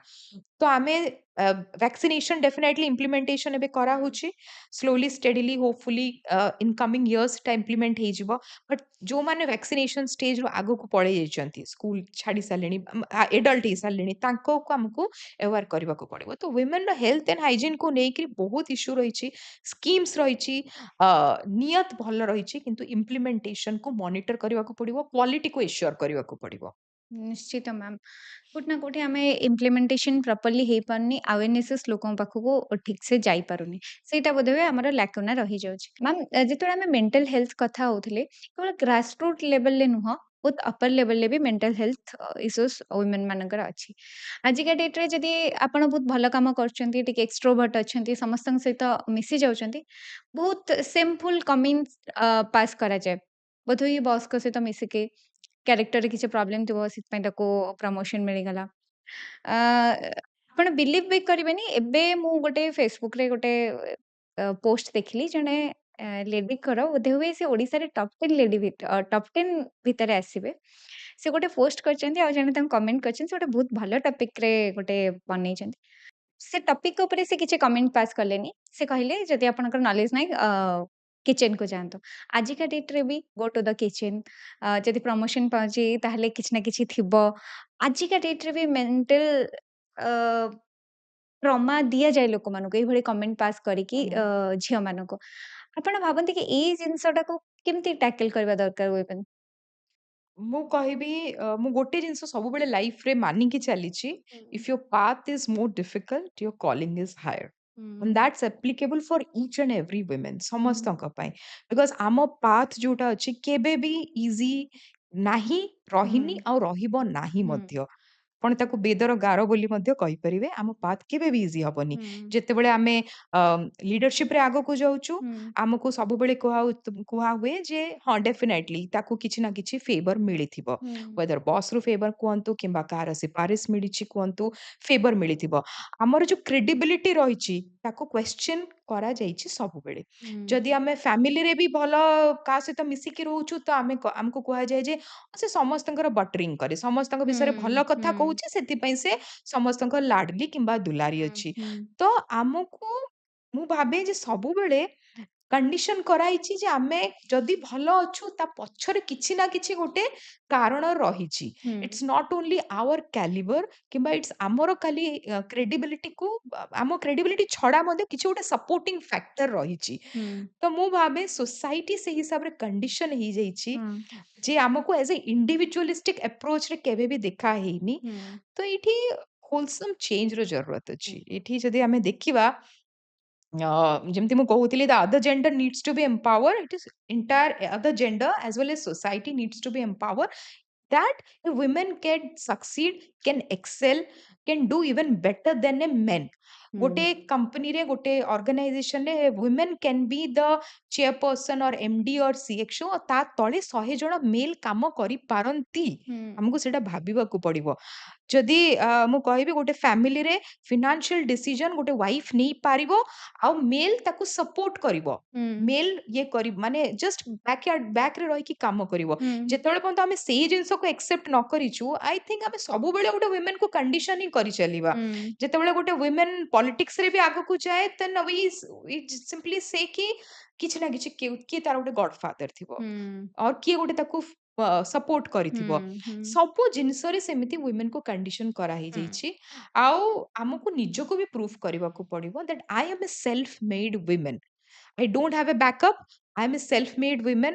ମୋ ପାଖରେ ବ୍ୟାକଅପ୍ ନଥାଇ ମଧ୍ୟ ମୁଁ ଆଗକୁ ଯାଉଛି ଆମ ପାଖରେ ଏବେ ଯଦି ଦେଖିବା ଆଜି 21st ସେଞ୍ଚୁରୀରେ ଆମେ ଯେତେବେଳେ କଥା ହଉଛୁ ଆମ ପାଖରେ ସେମିତି ବହୁତ ଏକ୍ସାମ୍ପଲ ଅଛି ଯୋଉଠି women are doing good for themselves ଯୋଉମାନେ ପ୍ରିଭିଲେଜଡ ବ୍ୟାକଗ୍ରାଉଣ୍ଡରୁ ନାହାନ୍ତି ଯୋଉମାନେ ନଟ୍ backed by anything ଯୋଉମାନଙ୍କର ଗଡ ଫାଦର ନାହାନ୍ତି ବଟ୍ ସେମାନେ ଆଗକୁ ଯାଉଛନ୍ତି ତ ଆମକୁ we have to lead by example there is no other way out because societyରେ drastically change କିଛି ଆସିବାର ନାହିଁ ହୁଁ it's a slow process it's a slow process but we have to understand this society is infected it ହୁଁ will recover it is recovering rather slowly but strongly ନିଶ୍ଚିତ ମା ଯେତେବେଳେ women rights କଥା ଆସେ ଯେତେବେଳେ ୱିମେନ୍ ରାଇଟ୍ ମାଗେ ସେତେବେଳେ main ଯେତିକି ଶତ୍ରୁ ନ ହୁଅନ୍ତି ୱିମେନ୍ ମାନେ ହିଁ ସେତିକି ଶତ୍ରୁ ହେଇଯାଆନ୍ତି ଏଇଟା ଟ୍ରୁଥ କି ନାଇଁ ସେଥିପାଇଁ ମୁଁ କହୁଥିଲି ସବୁବେଳେ କୁହାହେଇଛି ଯେ women are the biggest enemy of women society ଯଦି ଦେଖିବା ଫ୍ୟାମିଲି ଯଦି ଦେଖିବା decisions are being made or rules ସବୁବେଳେ ବନେଇଛନ୍ତି ମେଲ୍ ଆଉ ହୁଁ ତାକୁ ଇମ୍ପ୍ଲିମେଣ୍ଟ କରିବାର ରେସ୍ପନ୍ସିବିଲିଟି ଦିଆହେଇଛି womenକୁ ହୁଁ ତ ସେଥିପାଇଁ ଯେତେବେଳେ ଗୋଟେ ଝିଅ ଘରକୁ ବାହା ହେଇକି ଆସେ ସେ କେତେ ପର୍ଯ୍ୟନ୍ତ ଓଢଣା ଟାଣିବ ସେ ରୁଲ ବନା ହେଇଛି ବାଇ ଦ ମେଲ୍ ଅଫ ଦ ଫ୍ୟାମିଲି ହୁଁ କିନ୍ତୁ ତାକୁ ଇମ୍ପ୍ଲିମେଣ୍ଟ କରିବ ସେ ଘରେ ଯେ ଝିଅର ଶାଶୁ ଥିବ ହୁଁ ତ ସେଥିପାଇଁ ଶତ୍ରୁ କିଏ ହବ ଏଠି ହୁଁ ନିଶ୍ଚୟ ଶାଶୁ ହେବେ ଯିଏ କହିବେ ଏତିକି ପର୍ଯ୍ୟନ୍ତ ଓଢଣା ଟାଣ ହୁଁ ବାହାଘର ତୁ ଏଇ କପଡା ପିନ୍ଧ ତୁ ଏତେବେଳେ ପର୍ଯ୍ୟନ୍ତ ଘରକୁ ବ୍ୟାକ୍ କରିଯା ତୁ ଏଇ ହିସାବରେ କୁକିଂ କର କିନ୍ତୁ ଡିସିଜନ ସବୁବେଳେ ମେଲ୍ ହିଁ କରିଆସିଛି ହୁଁ ତ ସେଥିପାଇଁ ଯଦି ଆମେ ଦେଖିବା ୱିମେନ୍ ରାଇଟ୍ସ ର କଥା ଯେତେବେଳେ ଆମେ ହଉଛୁ ୱିମେନ୍ ହିଁ ୱିମେନ୍ ର ଶତ୍ରୁ କୁହନ୍ତୁ କିମ୍ବା ୱିମେନ୍ ହିଁ ସବୁବେଳେ ରେଜିଷ୍ଟ କରନ୍ତି we have to change the narrative women has to be the biggest supporter of women ହୁଁ ଗୋଟେ inclusive society ପାଇଁ women supporting women leading women ଏଇ କନସେପ୍ଟ କୁ ଆଣିବାକୁ ପଡିବ ହୁଁ ସେଥିପାଇଁ ମୋ ଅର୍ଗାନାଇଜେସନ ଯୋଉଟା ଅଛି ଅଧିବାସୀ vision ତାର ଟ୍ୟାଗ ଲାଇନ ହଉଛି she for she ହୁଁ ଗୋଟେ ଝିଅ ପାଇଁ ଗୋଟେ ଝିଅକୁ ହିଁ ଠିଆ ହେବାକୁ ପଡିବ, ଗୋଟେ ନାରୀ ପାଇଁ ଗୋଟେ ନାରୀକୁ ହିଁ ଠିଆ ହେବାକୁ ପଡିବ। ଯେତେବେଳେ ଆମେ ଗୋଟେ କଲେକ୍ଟିଭ ଭଏସ ନ ହେଇପାରିବା, ଆମ ଭଏସ ସବୁବେଳେ ପଛଆଡେ ରହିଯିବ, ସବୁବେଳେ ସ୍ଲୋ ହିଁ ରହିଯିବ, ଆଣ୍ଡ ଦ ସୋସାଇଟି ସବୁବେଳେ ଆମକୁ ଦବେଇବାକୁ ଚେଷ୍ଟା କରିବ। ଆମେ ମି ଟୁ ମୁଭମେଣ୍ଟର କଥା ହଉଥିଲା, me too movement has a collective voice, ଯୋଉଠି ବହୁତ ୱିମେନ୍ ଆଗକୁ ଆସିଲେ ଆଉ କଲେକ୍ଟିଭ ଭଏସ କଲେ, ସେଥିପାଇଁ ସେ ସ୍ୱର ଏତେ ଉପର ପର୍ଯ୍ୟନ୍ତ ପହଞ୍ଚି ପାରିଲା। ତ ସବୁ କ୍ଷେତ୍ରରେ ୱିମେନ୍ ହିଁ ୱିମେନ୍କୁ ସପୋର୍ଟ କରିବାକୁ ପଡିବ, ଆଉ କଲେକ୍ଟିଭ ଭଏସ ହେବାକୁ ପଡିବ। That will be the real sustainable, equitable and inclusive society. Ma'am women ସହିତ ୱିମେନ୍ ଜଡ଼ିତ ବି ହୁଅନ୍ତି, ଯଦି ଶତ୍ରୁ ବି ହେଇଛନ୍ତି ଜଡ଼ିତ ବି ହୁଅନ୍ତି, କାହିଁକି ନା କୋଉଠି ନା କୋଉଠି ଗୋଟେ ୱିମେନ୍ ବେନିଫିଟ୍ସ ଦେଖେ। ଯଦି ମୁଁ ୱିମେନ୍ ରାଇଟ୍ସ ଉପରେ କଥା ହଉଛି, ମୋର ବି କିଛି ବେନିଫିଟ୍ସ ଅଛି। କିନ୍ତୁ ଯେତେବେଳେ ମୁଁ ଫାର୍ଷ୍ଟରୁ ମ୍ୟାମ୍ କହିଥିଲି ଫେମିନିଜମ୍ ଗୋଟେ ସ୍ଲାଙ୍ଗ ହେଇଯାଇଛି ଏବେ, ଆମେ ମେନ୍ ମାନଙ୍କୁ ବୋଧେ ହୁଏ ସେଇଟା କେବେ କହୁନା କି ଯଦି ଜେଣ୍ଡର ଇକ୍ୱାଲିଟି ଆସିଯିବ ମେନ୍ ମାନେ କେତେ ଲକି ହେଇଯିବେ, ସେ ଜିନିଷଟା ବୋଧେ ହୁଏ ଆମେ କେବେ କହୁନା, ସେଥିପାଇଁ ମେନ୍ ମାନେ ସବୁବେଳେ ରେଜିଷ୍ଟ କରନ୍ତି। ନିଶ୍ଚିତ ଭାବରେ ମୁଁ ଆଇ ଥିଙ୍କ ଭାବେ ଫେମିନିଜମର ଯୋଉ କନ୍ସ ଅଛି, ସବୁବେଳେ ମେଲ୍ ସୋସାଇଟିକୁ କୁହାଯାଇଛି କିମ୍ବା ପେଟ୍ରିକାଲ ସୋସାଇଟିକୁ କୁହାଯାଇଛି ଯେ ଯଦି ଫେମିନିଜମ ଟ୍ରୁଲି ଇମ୍ପ୍ଲିମେଣ୍ଟ ହେଇଯିବ, ଦ୍ୟାଟ୍ ଫିମେଲ ୱିଲ୍ ରୁଲ୍ ଆସ୍।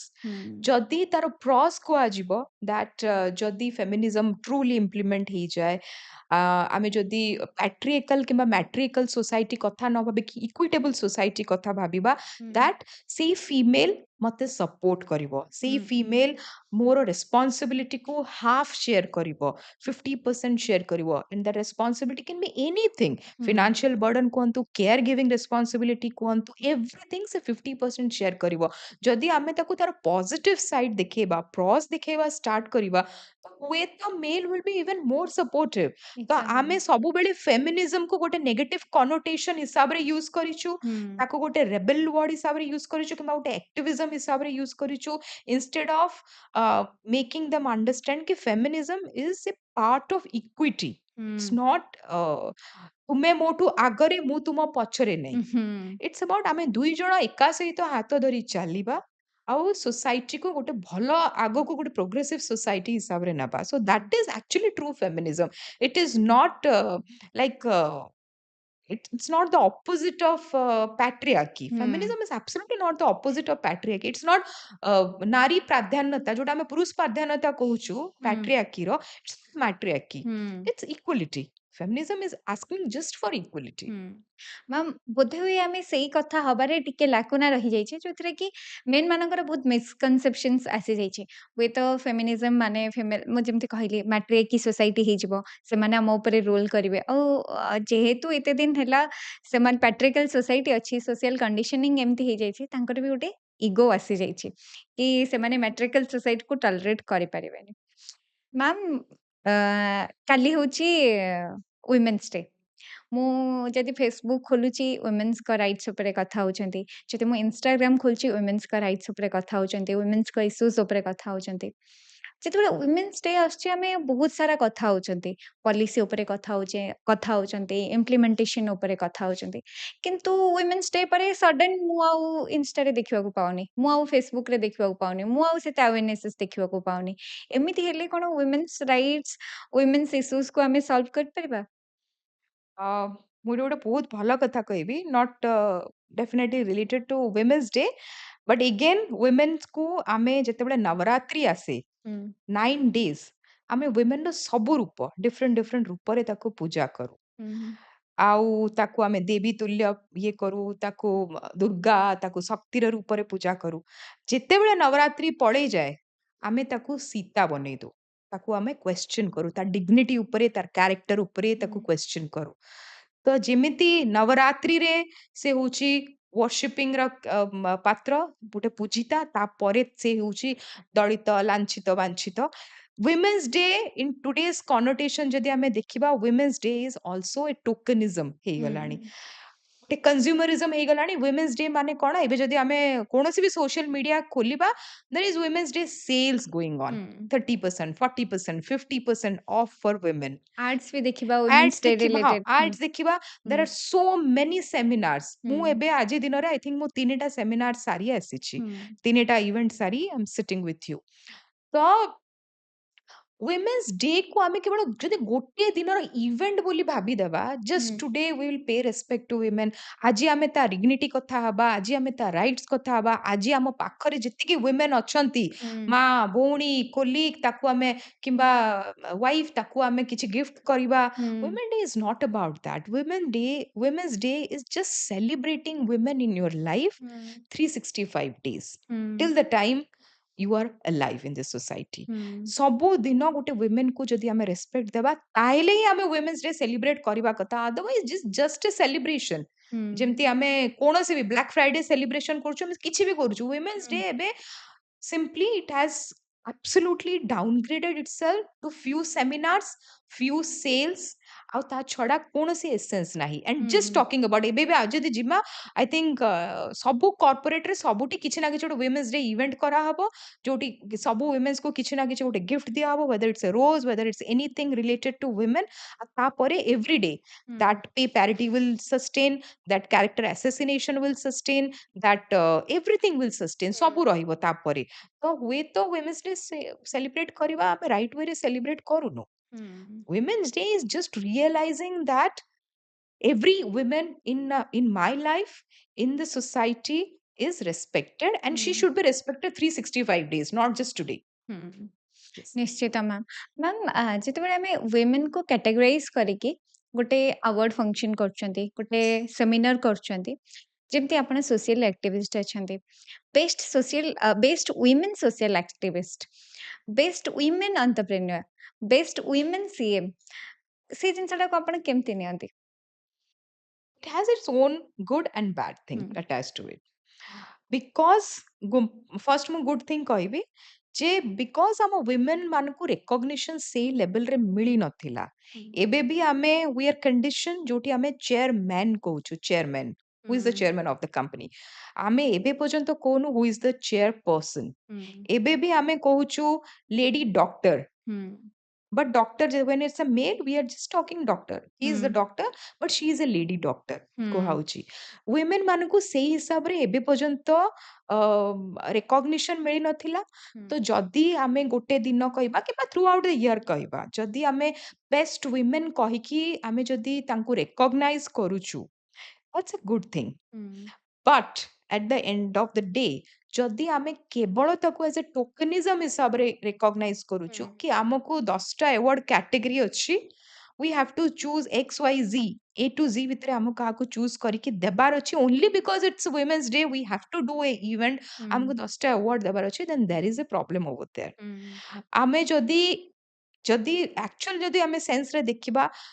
ଗୋଟେ ଜାଗାରେ ବେଷ୍ଟ entrepreneur ରେ ଯଦି ଗୋଟେ women ପାଇପାରୁଛି ଯୋଉଠି ଆମର category ହଉଛି male and female both are the participant both are falling in the category but women ଜିତୁଛି then ସେଇଟା ହଉଛି true empowerment ସେଇଟା ହଉଛି true equality ଯଦି ଆମେ social activist ଦେଖିବା ବହୁତ activist ଅଛନ୍ତି there are male activist also ଯୋଉମାନେ women issues ରେ fight କରୁଛନ୍ତି ସେଇ category ଯଦି ଆମେ male female ରେ ଯଦି ଗୋଟେ women କୁ ଆଗକୁ ଆଣିକି reward ଦେଇ ପାରୁଛୁ କିମ୍ବା award ଦେଇ ପାରୁଛୁ then I think ସେଇଟା ହଉଛି right forum to recognize the achievement of women instead of just doing ଗୋଟେ women's day ରେ ଗୋଟେ particular theme decide କରି you have to wear green yellow purple theme ର ଆମେ ଶାଢୀ ପିନ୍ଧିକି ଆପଣ ଆସନ୍ତୁ and we are distributing 10 awards when there will be 50 women sitting ସେମାନେ ହଉଛନ୍ତି same group ର who are known to each other ଆମେ ଆପଣଙ୍କୁ award ଦବୁ then I think this is just a tokenism for women ma'am ଆପଣ ଏବେ ଗୋଟେ ନୂଆ ଇନିସିଏଟିଭ ନେଇଛନ୍ତି ଶାଢ଼ୀ ବ୍ୟାଙ୍କ ତା ବିଷୟରେ ମୁଁ ଟିକେ ଜାଣିବାକୁ ଚାହିଁବି ସାରି ବ୍ୟାଙ୍କ ହଉଛି ଆଦିବାସୀ ବିଜନ ଗୋଟେ ଡିଗ୍ନିଟି ଲେଡ୍ ଇନିସିଏଟିଭ ଯେତେବେଳେ ମୁଁ ଗ୍ରାସ ରୁଟ୍ରେ କାମ କଲି ମୁଁ ଦେଖିଲି most of the women in Indian କଣ୍ଟେକ୍ସଟରେ ଆମେ ଯଦି ଦେଖିବା ଆଉ ଓଡ଼ିଶାରେ ବି ଆମେ ଦେଖିବା ଯଦି most of the women sari ପିନ୍ଧୁଛନ୍ତି ତାପରେ ଆମେ ଯେତେବେଳେ ଅପର କ୍ଲାସରେ ଦେଖିବା ଦେର୍ ଆର୍ ଶାଢ଼ୀଜ ଯୋଉଟା ଆମ ୱାର୍ଡରୋବରେ ଆମେ ହୋଲ୍ଡ କରିକି ରଖୁଛୁ ଆମେ 5 ବର୍ଷରେ ଥରେ ମଧ୍ୟ ସେ ଶାଢ଼ୀ ପିନ୍ଧୁନୁ ଆଉ ଆଜିକାଲି ସୋସିଆଲ ମିଡିଆର ଏତେ ଆକ୍ଟିଭ ହେଇଗଲୁଣି ଯେ ଇଚ୍ ଆଣ୍ଡ ଏଭ୍ରି ଫଙ୍କସନ କୁହନ୍ତୁ ଯଦି ମ୍ୟାରେଜ ଦେଖିବା କିମ୍ବା କୌଣସି ଫେଷ୍ଟିଭାଲ ଦେଖିବା ଆମେ ଇଚ୍ ଆଣ୍ଡ ଏଭ୍ରି ଫଙ୍କସନ କିମ୍ବା ଇଭେଣ୍ଟରେ କିଛି ନା କିଛି ନୂଆ ପରଚେଜ କରୁଛୁ ଯୋଉଟାକୁ ଆମେ ଥରେ ପିନ୍ଧୁଛୁ ଫଟୋ ପୋଷ୍ଟ କରିଦଉଛୁ ଇନଷ୍ଟାଗ୍ରାମ କିମ୍ବା ଫେସବୁକ୍ କିମ୍ବା ଏନି ଅଦର ସୋସିଆଲ ମିଡିଆ ଆଉ ତାକୁ ରଖିଦଉଛୁ ତ any of you either it's you or me ଆମ ୱାର୍ଡରୋବରେ ଆଟଲିଷ୍ଟ 50 ଅଡ୍ ଅର୍ 100 ଅଡ୍ ଶାଢ଼ୀ ଅଛି ଯୋଉଟା ଆମେ ଲାଷ୍ଟ 5 ବର୍ଷରେ ଥରେ ମଧ୍ୟ ଖୋଲି ନାହୁଁ।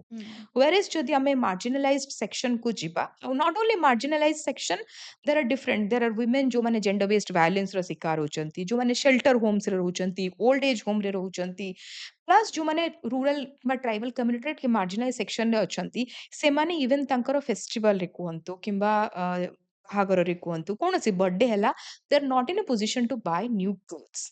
ସେଥିପାଇଁ ଯଦି ଆମର ଶାଢ଼ୀ କିମ୍ବା any celebration attire, if that can bring smile and dignity to their life, then why not donating?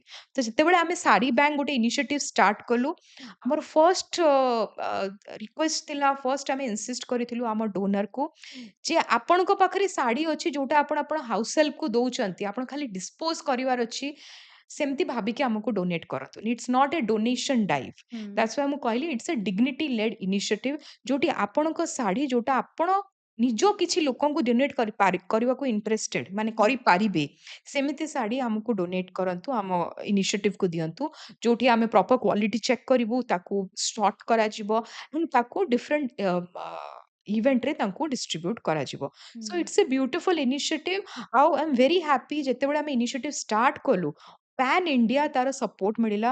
Even ଏବେ ଆମ ପାଖକୁ ଡିଫରେଣ୍ଟ ନଟ୍ ଓନ୍ଲି ଇଣ୍ଡିଆ, ବାହାରୁ ମଧ୍ୟ ଶାଢ଼ୀ ଆସିବା ଷ୍ଟାର୍ଟ ହେଇଗଲାଣି। I have receive sari from UK, ଇଣ୍ଡିଆର ଡିଫରେଣ୍ଟ ଡିଫରେଣ୍ଟ ଜାଗାରୁ, ପୁନେ, ଦିଲ୍ଲୀ, ବମ୍ବେ, ସବୁ ଜାଗାରୁ ଶାଢ଼ୀ ପଠଉଛନ୍ତି। ଆଇ ଏମ୍ ଭେରି ହାପି କି women ବୁଝିପାରୁଛନ୍ତି ଯେ sari is not just a piece of cloth for any women.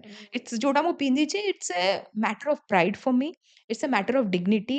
6 yards is always a matter of dignity. ତ ସେଥିପାଇଁ ଯଦି ମୋ ଶାଢ଼ୀ ଯୋଉଟା ମୁଁ ଜଷ୍ଟ ଖାଲି ରଖିବି, କେବେ ପିନ୍ଧିବିନି କିମ୍ବା ଗୋଟେ ମେମୋରି ଆଟାଚ୍ ଅଛି କହିକି ରଖିବି, ଯଦି ସେଇଟା କାହା ପାଇଁ ସ୍ମାଇଲ୍ ଆଣିପାରିଲା, କାହାକୁ ଡିଗ୍ନିଟି ଦେଇପାରିଲା, then why not donate it? So that's how the Sari Bank has came into picture. ବହୁତ ସୁନ୍ଦର ଇନିସିଏଟିଭ ମ୍ୟାମ୍। ବହୁତ ହି ସୁନ୍ଦର, ଯୋଉମାନେ ସେ ଗୋଟେ ୱିମେନ୍ ହିଁ ବୁଝିପାରିବେ ଗୋଟେ ୱିମେନ୍ ପାଇଁ ଗୋଟେ ନ୍ୟୁ କ୍ଲଥ୍ କ'ଣ ଗୋଟେ ଫେଷ୍ଟିଭାଲରେ। ମ୍ୟାମ୍ ମୁଁ ଜଷ୍ଟ ଏଠି ଗୋଟେ କଥା କହିବାକୁ ଚାହିଁବି, ମତେ କଣ୍ଟିନ୍ୟୁଅସ୍ କଲ୍ ଆସୁଛି, ଗୋଟେ ଜଣଙ୍କ କଲ୍, ଆଇ ୱୋଣ୍ଟ ନେମ୍ ହର୍। ସେ ମତେ କିଛି ଦିନ ଆଗରୁ କଲ୍ କରିଥିଲେ। C is a professor. ସେ କହିଲେ ମୋ ମଦର ଏକ୍ସପାୟାର କରିଗଲେ ଆଣ୍ଡ ତାଙ୍କ ଶାଢ଼ୀ ମୁଁ ଏତେ ଦିନ ପର୍ଯ୍ୟନ୍ତ ବହୁତ ମାନେ ବହୁତ ଚାହତରେ, ବହୁତ ପ୍ୟାରରେ ରଖିଥିଲି। ଆଉ ମୁଁ ଜାଣିପାରୁନଥିଲି କ'ଣ କରିବି, ବିକଜ ମୁଁ ସେତେ ଶାଢ଼ୀ ପିନ୍ଧି ପାରୁନି, ମୋ ପାଖରେ ଟାଇମ୍ ନାହିଁ, ସମୟ ନାହିଁ, କିମ୍ବା ମୋର ମତେ ଏଲାଓ କରୁନି, ମୋ ପ୍ରଫେସନ ବି ସେତେ ହିସାବରେ ସପୋର୍ଟ କରୁନି ମୁଁ ଡେଲି ଶାଢ଼ୀ ୱେୟାର କରିକି ଯିବି। କିନ୍ତୁ ତାକୁ ମୁଁ ଛାଡ଼ି ପାରୁନଥିଲି, ଆଉ କାହାକୁ ଦେବି? ଆଉ ଏତେ ସୁନ୍ଦର ଶାଢ଼ୀ ଅଛି ଯୋଉଟା ମୁଁ ମୋର ହାଉସ ହେଲ୍ପ କି କାହାକୁ ଦେବାକୁ ଇଣ୍ଟରେଷ୍ଟେଡ ନଥିଲି। ଆଉ ଯେତେବେଳେ ମୋ ସହିତ ସେ କଥା ହଉଥିଲେ, ସେ ପ୍ରତି ମାନେ ୱାର୍ଡ କହିଲା ବେଳକୁ ତାଙ୍କ ଆଖି ଝଲସି ଯାଉଥିଲା, ସେ କାନ୍ଦି ପକଉଥିଲେ ଯେ it's a such a beautiful initiative କି ମୁଁ ସେ ଶାଢ଼ୀ, ମୋ ମାଙ୍କ ଶାଢ଼ୀ କାହାକୁ ଦେଇପାରିବି, ଯାହାର ଯାହାର ପ୍ରକୃତରେ ନିଡ୍ ଅଛି ଦେଇପାରିବି। ତ ମୁଁ ଯେତେବେଳେ ତାଙ୍କୁ କହିଲି ଆପଣ ସେଣ୍ଡ କରିଦିଅନ୍ତୁ, ସେ କହିଲେ ନାଇଁ, ମୁଁ ନିଜେ ଆସି ଆପଣଙ୍କ ସହିତ କଥା ହେଇ ଆପଣଙ୍କୁ ମୋ ମାଙ୍କ ଶାଢ଼ୀ ହ୍ୟାଣ୍ଡ ଓଭର କରିବି, because there is a memory attached. ତ ସେମିତି ବହୁତ ଇସ୍ୟୁ ଅଛି, ବହୁତ ଇନଷ୍ଟାନ୍ସେସ୍ ଅଛି, ଲୋକମାନେ ଆମକୁ ପର୍ସନାଲି କଲ୍ କରୁଛନ୍ତି, ତାଙ୍କ ଷ୍ଟୋରି ସେୟାର କରୁଛନ୍ତି, ଆଉ ତାକୁ ଦେବାକୁ ଚାହୁଁଛନ୍ତି। ତ ମୁଁ ଭାବିବି it's a women to women sisterhood, ଆମେ ଯୋଉଟାକୁ କହୁ ୱିମେନ୍ ଲେଡ୍ ଇନିସିଏଟିଭ। ସେଥିପାଇଁ ମୁଁ ଆକୁ ଡୋନେସନ ଡ୍ରାଇଭ କହିବାକୁ ଚାହୁଁନି, ମୁଁ କହୁଛି it has to be a movement. ଯେମିତି ଆମେ ମୁଭମେଣ୍ଟର କଥା ହଉ, it will be a pan India movement, ଯୋଉଠି କେବଳ ଯେ ଆମେ ଓଡ଼ିଶାରେ ଡୋନେଟ୍ କରିବୁ ନାହିଁ, ଯୋଉଠି ଆମେ ସାମୂହିକ ବିବାହ ଆସୁଛି, କୋଉଠି ଆମେ ଇଭେନ୍ କୋଉଠି ଯଦି ଡିଜାଷ୍ଟର ଅଛି, ମାଇଗ୍ରାଣ୍ଟ ଲେବର ଅଛି, ତାଙ୍କ ପାଖକୁ ମଧ୍ୟ ଶାଢ଼ୀ ପଠା ଆମର ହଉଛି। ମ୍ୟାମ୍, ଯୋଉଟାକି ମୁଁ ଫାର୍ଷ୍ଟରୁ କହୁଥିଲି, ଗୋଟେ ୱିମେନ୍ ପ୍ରତି ଏମ୍ପାଥେଟିକ୍ ହେଇପାରିବ ଯଦି ଆପଣ ଯଦି ଗୋଟେ ୱିମେନ୍ ହେଇନଥାନ୍ତେ, ହୁଏତ ଏତେ ସ୍ମଲ୍ ଜିନିଷ ଆପଣ ନୋଟିସ୍ କରିନଥାନ୍ତେ, ଏତେ ସୁନ୍ଦର ଇନିସିଏଟିଭ୍ ଆପଣ ନେଇପାରିନଥାନ୍ତେ। ମ୍ୟାମ୍, ମୋର ଆଉ ଗୋଟେ କ୍ୱେଶ୍ଚିନ୍ ଅଛି, ଯେତେବେଳେ ଆପଣ ଗ୍ରାସ୍ ରୁଟ୍ ଲେଭେଲକୁ ଯାଆନ୍ତି, ଯେମିତି ଆପଣ ସିଷ୍ଟରହୁଡର କଥା କହିଲେ, ଗୋଟେ ୱିମେନ୍ ଟୁ ୱିମେନ୍ ଟକ୍, ସେତେବେଳେ ଲୋକମାନେ ଆପଣଙ୍କ ସହିତ କନେକ୍ଟ କରିପାରନ୍ତି ନା ଟିକେ ଦୂରେଇ ଯାଆନ୍ତି, ନାଇଁ ସେତେ ମଡର୍ଣ୍ଣ ଅଛନ୍ତି, ଏତେ ମଡର୍ଣ୍ଣ ଦେଖାଯାଉଛନ୍ତି, ଇଂଲିଶରେ କଥାବାର୍ତ୍ତା କରୁଛନ୍ତି, ନା ଟିକେ ଦୂରେଇ ଯାଆନ୍ତି?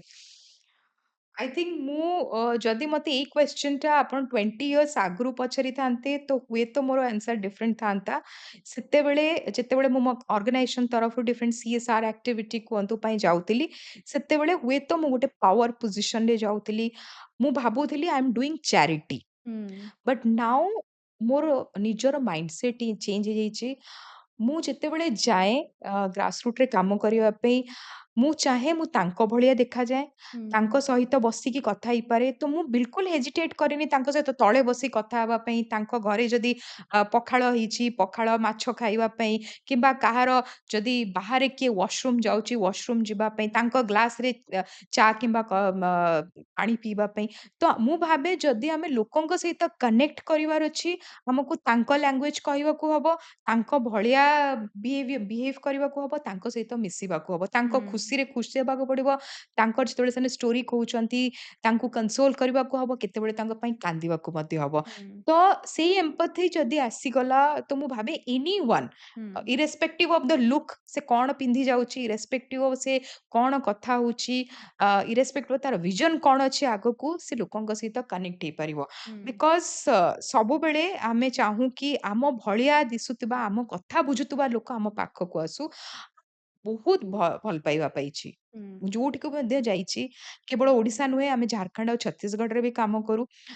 ତ ମୁଁ ଯୋଉଠିକୁ ବି ଯାଇଛି ସେଠି ସମସ୍ତେ ଏକ୍ସେପ୍ଟ କରିଛନ୍ତି। ତା ଛଡା ଯେତେବେଳେ ମୁଁ ବିଗର ଫୋରମରେ ଯାଇକି ନିଜକୁ ରେପ୍ରେଜେଣ୍ଟ କରିଛି, ୱେଦର ୟୁଏନ ରେ କୁହନ୍ତୁ କିମ୍ବା ୱିମେନ୍ ଇକୋନୋମିକ ଫୋରମରେ, ସେଠି ମଧ୍ୟ ଏକ୍ସେପ୍ଟ ହେଇଛି। ତ ନିଜକୁ ମଡୁଲେଟ କରିବା ହଉଛି ଗୋଟେ ଆର୍ଟ, ଯୋଉଟା ମୁଁ ଗ୍ରାଜୁଆଲି ଧୀରେ ଧୀରେ ଶିଖିଲି। ଆଉ ହୁଁ ଏବେ ମଧ୍ୟ ଲର୍ଣ୍ଣିଂ ଫେଜରେ ଅଛି। I am not a master, learning ହୁଁ ଫେଜରେ ଅଛି। I am trying to learn, and but somehow I have modulated myself. ହୁଁ ମ୍ୟାମ୍ କିଛିଟା ଲାଷ୍ଟ କ୍ୱେଶ୍ଚନ୍ ରହିବ। 3ଟା ମେଜର ଇସ୍ୟୁ କୁହନ୍ତୁ ରୁରାଲ ୱିମେନଙ୍କର। रूरल women कर मेजर इश्यू जदि आमे देखिबा, फर्स्ट होची their right to health, ହୁଁ right to education, right to financial independency. ଏଇଟା ହୁଁ ହଉଛି rural women कर मेजर इश्यू। ମ୍ୟାମ୍ ଅର୍ବାନ୍ ୱିମେନଙ୍କର 3ଟା ମେଜର ଇସ୍ୟୁ। अर्बन वुमेन कर मेजर इश्यू जदि आमे कहिबा, अर्बन एडुकेटेड सेक्टर मु कहबी, ହୁଁ वर्किंग क्लास किंबा एडुकेटेड सेक्टर मु कहबी मेंटल हेल्थ, ହୁଁ which is a real big issue. तापरे सेफ्टी, ହୁଁ safety is a very big issue over here. ଆଉ third I think health and hygiene टा डेफिनेटली अर्बन वुमेन कर भी इश्यू रही। हेल्थ एंड हाइजीन बहुत जिनस आसूची, वेदर इट्स ହୁଁ प्रेगनेंसी, सैनिटेशन, मेनोपॉज, एवरीथिंग ହୁଁ ସବୁ ରହୁଛି ସେଥିରେ। ହେଲ୍ଥ ଆଣ୍ଡ ହାଇଜିନ୍ ସେଟା ଗୋଟେ ହଉଛି ମେଜର ଇଶ୍ୟୁ। ହୁଁ ମ୍ୟାମ୍ କେବଳ ୱିମେନ୍ ସେକ୍ଟର ନୁହଁ, ଆମେ ଯେତେବେଳେ କୌଣସି ବି ସେକ୍ଟର ଉପରେ ଆମେ କଥା ହଉ, ଲ ମେକିଂରେ ଆମର କେବେ କିଛି ପ୍ରୋବ୍ଲେମ୍ ନଥାଏ, ଆମର ସବୁବେଳେ ପ୍ରୋବ୍ଲେମ୍ ଥାଏ ଇମ୍ପ୍ଲିମେଣ୍ଟେସନରେ। କୋଉ ଲର ଅର୍ଜେଣ୍ଟ ଇମ୍ପ୍ଲିମେଣ୍ଟେସନ ଦରକାର ବୋଲି ଆପଣ ଭାବୁଛନ୍ତି, ପ୍ରପର ଇମ୍ପ୍ଲିମେଣ୍ଟେସନ? ମୁଁ କହିବି women safety ର urgent implementation ଦରକାର।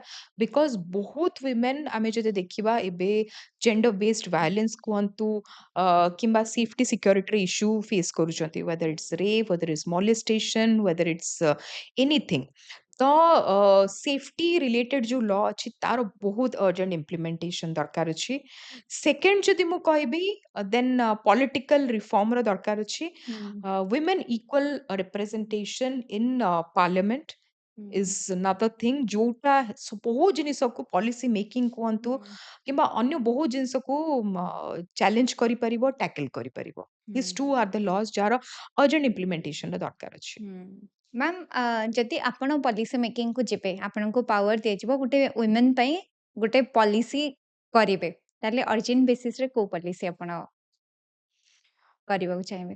ଯଦି ମତେ women ଯଦି ପଲିସି ମେକିଂ ସ୍ପେସକୁ ମୁଁ ଯାଏ, which definitely ମୁଁ aspire କରୁଛି, ଚେଷ୍ଟା କରୁଛି, ହୁଁ ଦେନ୍ ମୁଁ women ସେଫ୍ଟିକୁ ଫର୍ଷ୍ଟ ପ୍ରାୟୋରିଟି ହୁଁ ଦେବି। ବିକଜ ସେଫ୍ଟି ସହିତ ହିଁ ବହୁତ ଜିନିଷ ମ୍ୟାଟର କରୁଛି। ସେଫ୍ଟି ସହିତ ସେ ବାହାରକୁ ଯାଇ କାମ କରିବ କି ନାହିଁ ମ୍ୟାଟର କରୁଛି, ସେଫ୍ଟି ସହିତ ତାର ଏଡୁକେସନ ମ୍ୟାଟର କରୁଛି, ସେଫ୍ଟି ସହିତ ତାର ମେଣ୍ଟାଲ ହେଲ୍ଥ ଇସ୍ୟୁ ରିଲେଟେଡ ଅଛି, ସେଫ୍ଟି ସହିତ ତାର ରିଲେସନସିପ ୱିଥ ଫ୍ୟାମିଲି ଇଏ ଅଛି, ସେଫ୍ଟି ସହିତ ତାର ଫ୍ରିଡମ ରିଲେଟେଡ ଅଛି। ହୁଁ ତ ଆଉ ତା ଡିଗ୍ନିଟି ରିଲେଟେଡ ଅଛି, Nadar thing definitely which is the most important thing।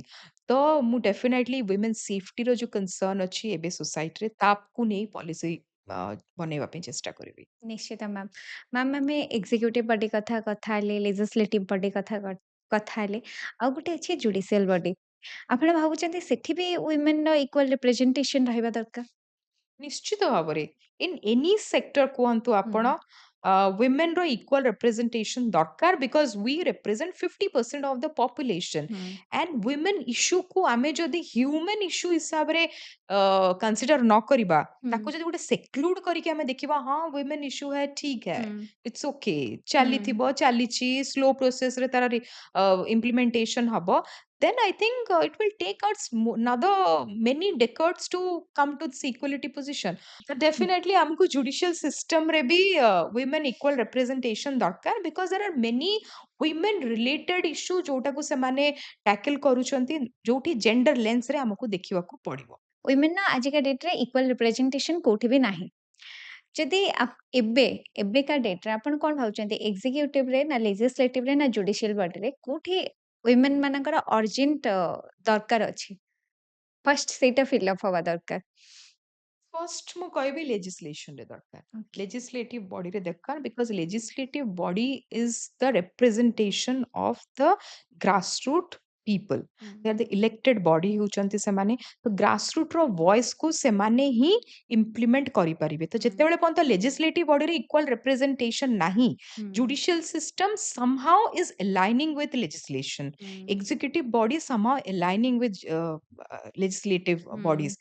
ତ ଯେତେବେଳେ ପର୍ଯ୍ୟନ୍ତ equal representation in legislation ନାହିଁ ସେତେବେଳେ ପର୍ଯ୍ୟନ୍ତ I think ସବୁଥିରେ କିଛି ନା କିଛି end ରେ because they are the apex body ଆସି ଯାଉଛନ୍ତି ସବୁନେ କିଛି ନା କିଛି ଗୋଟେ ଲାକୁନା ରହିବ.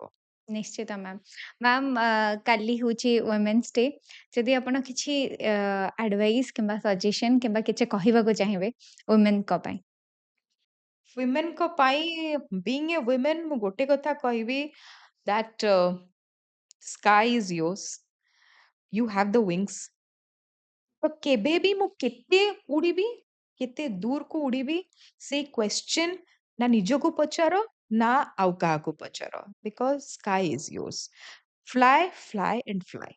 ନିଶ୍ଚିତ ମ୍ୟାମ୍ ମ୍ୟାମ୍ ଯିଏ ବି ଏ ପଡକାଷ୍ଟ ଦେଖିବେ ତାଙ୍କ ପର୍ସପେକ୍ଟିଭରେ ନିଶ୍ଚିତ କିଛିଟା ଚେଞ୍ଜେସ୍ ଆସିବ